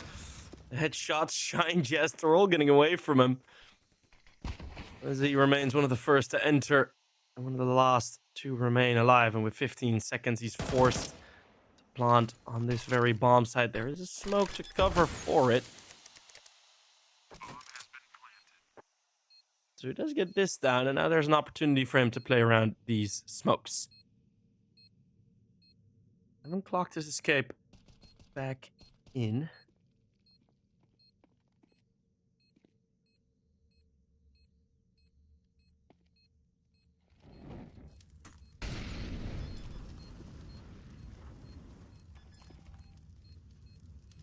Tapping the bomb, hoping to bait out one of the kills. Peeking out wide now. Getting off the bomb. Shine Jess, a prime opportunity to take down the defuse. Oh, the flames will do it. Oh, Kier, not holding his nerve. It would have been a split-second opportunity, yes, but that would have been his best chance. Aggression to push forward, and Chimera, they called a timeout. They want to let this one simmer. What a mistake from Astralis talent.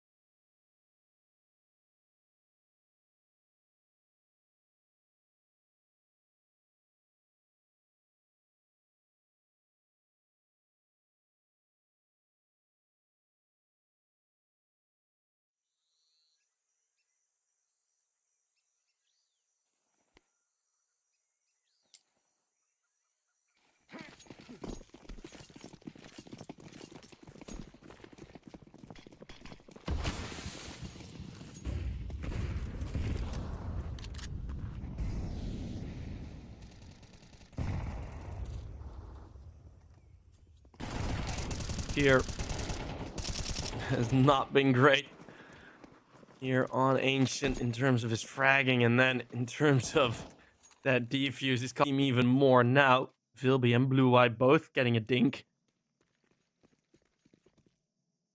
So even with the lighter weapons, Astralis 10 at least have a bit of an opportunity.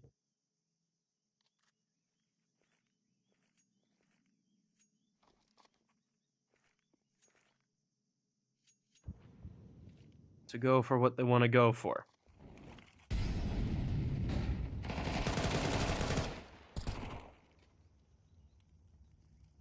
Suma and Croc themselves a nice couple of kills, and it's the two low HP players that will still remain. There's no grenades left available, but if there were, it would have been beautiful.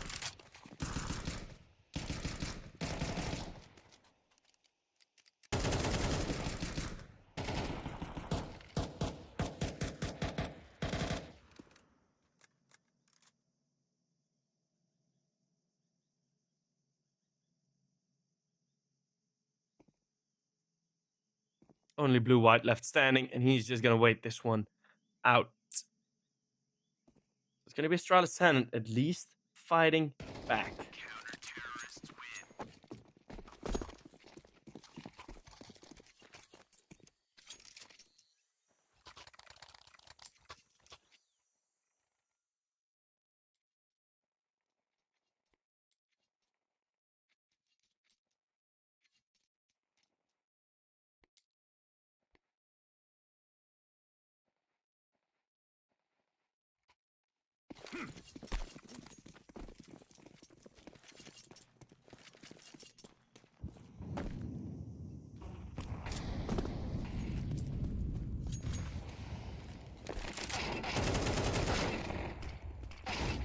Some quick things already from the Glocks.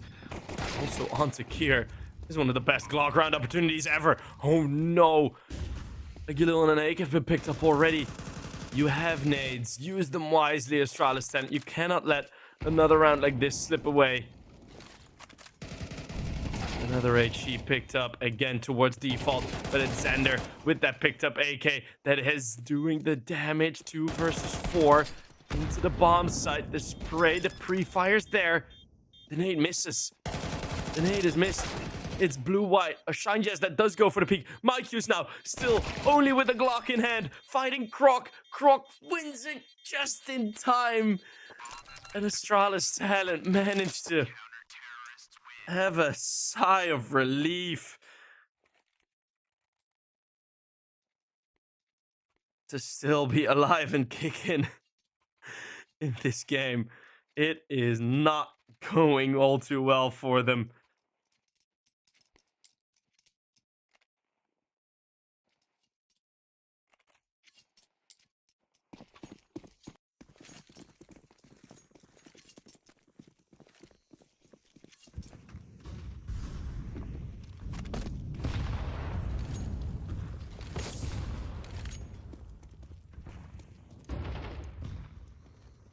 Nearly the Glocks. Glocks.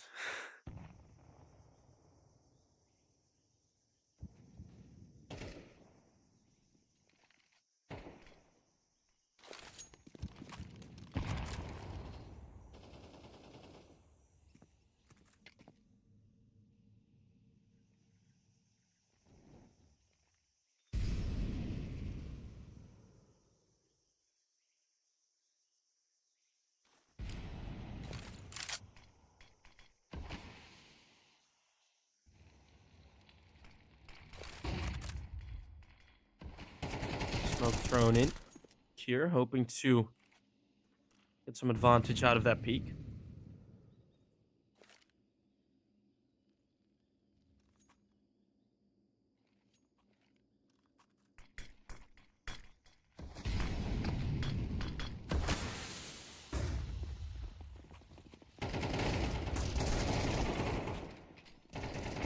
Xander and Vilby double entry in towards B. Ansky. Let's get a bit of a spot. Let's get a second. Ansky's keeping this round alive. They need to get this bomb down.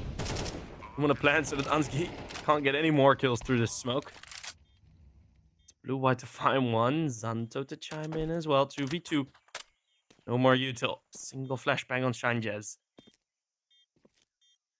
Might be able to use that for cave.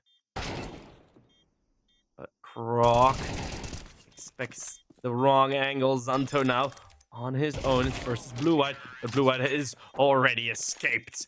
Double digits for Chimera. Blue-White with a triple kill.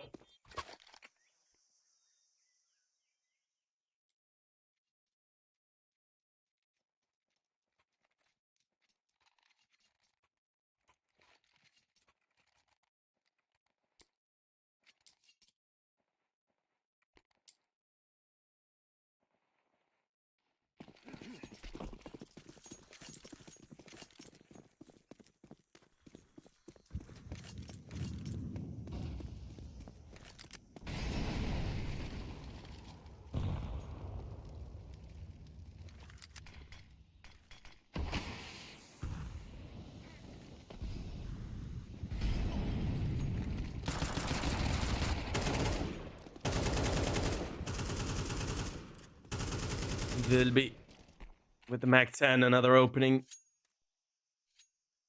Kill for Chimera.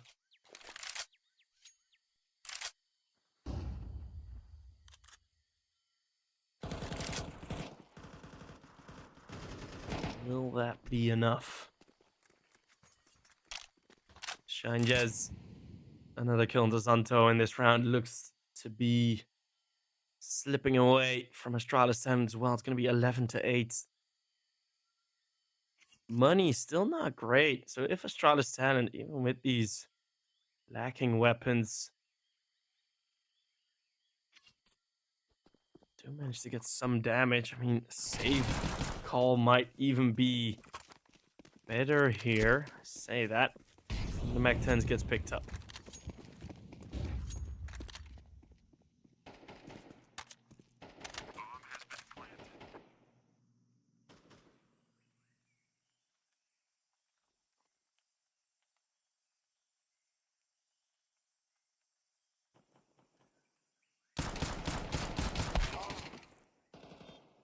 Long range shots out of the 5.7, not going to be worth much.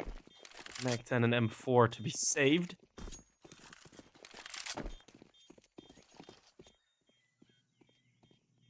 I say that. It's going to be Unsgi getting nothing. Shanjez just completely destroys him.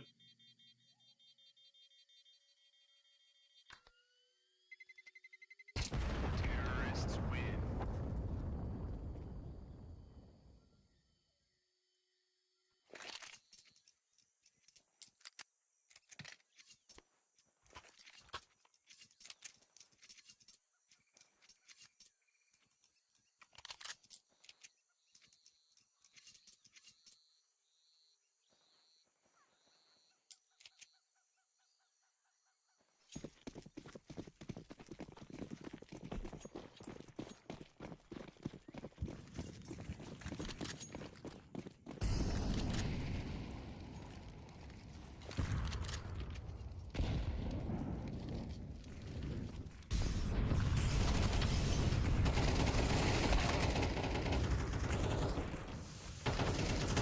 Blue-White with 2 as the pistols do at least some damage initially, but it's not going to be much more.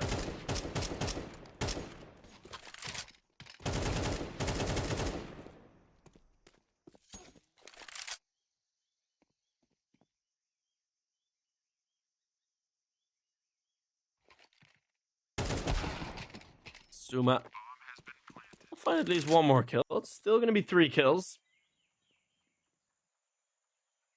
And the AK saved. Suma will gladly take that into the next round, but there's one thing that they can be certain of is that Chimera, again, will have a 12-8 lead. Same as on Mirage, and at that point, Astralis Talent only managed to win a single round more.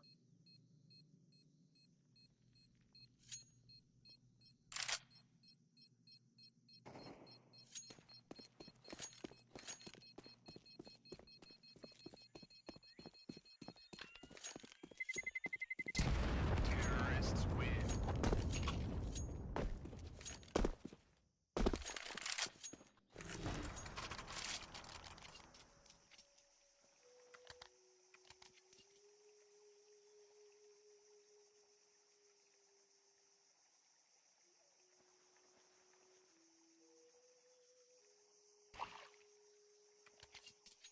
Map point.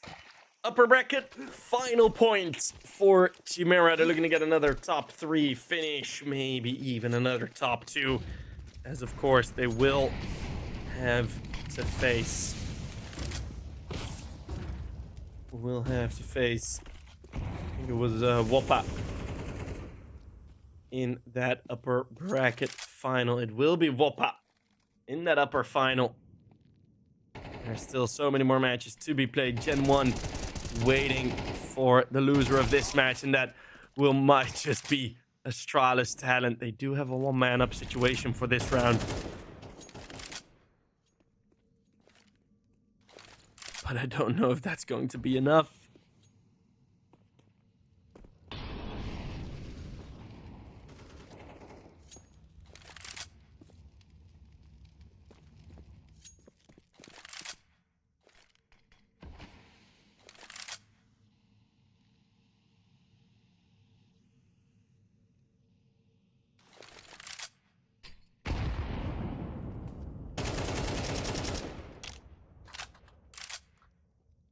Xander and Croc able to trade. Croc now all on his own, and through the smoke he dies. It won't be an extra round, even in the 3v4. It is going to be Chimera that will take the victory over Astralis talent. And that will be it for today. Our finalists, our upper finalists, I should say, are found. We have WOPA versus Chimera. Can WOPA again make a final, guarantee that final spot? And will Chimera have their second EPL lifted? That is something that we can wait and see happening in the future. I'll be back in a couple of days for the casting. Thank you guys all very, very much for watching. If you want to see more Astralis talent, that is tomorrow versus Gen 1 at 10 a.m. BC.Game versus Hamo will be the other matchup. So, guys, see you guys there, and have a good day. Bye-bye.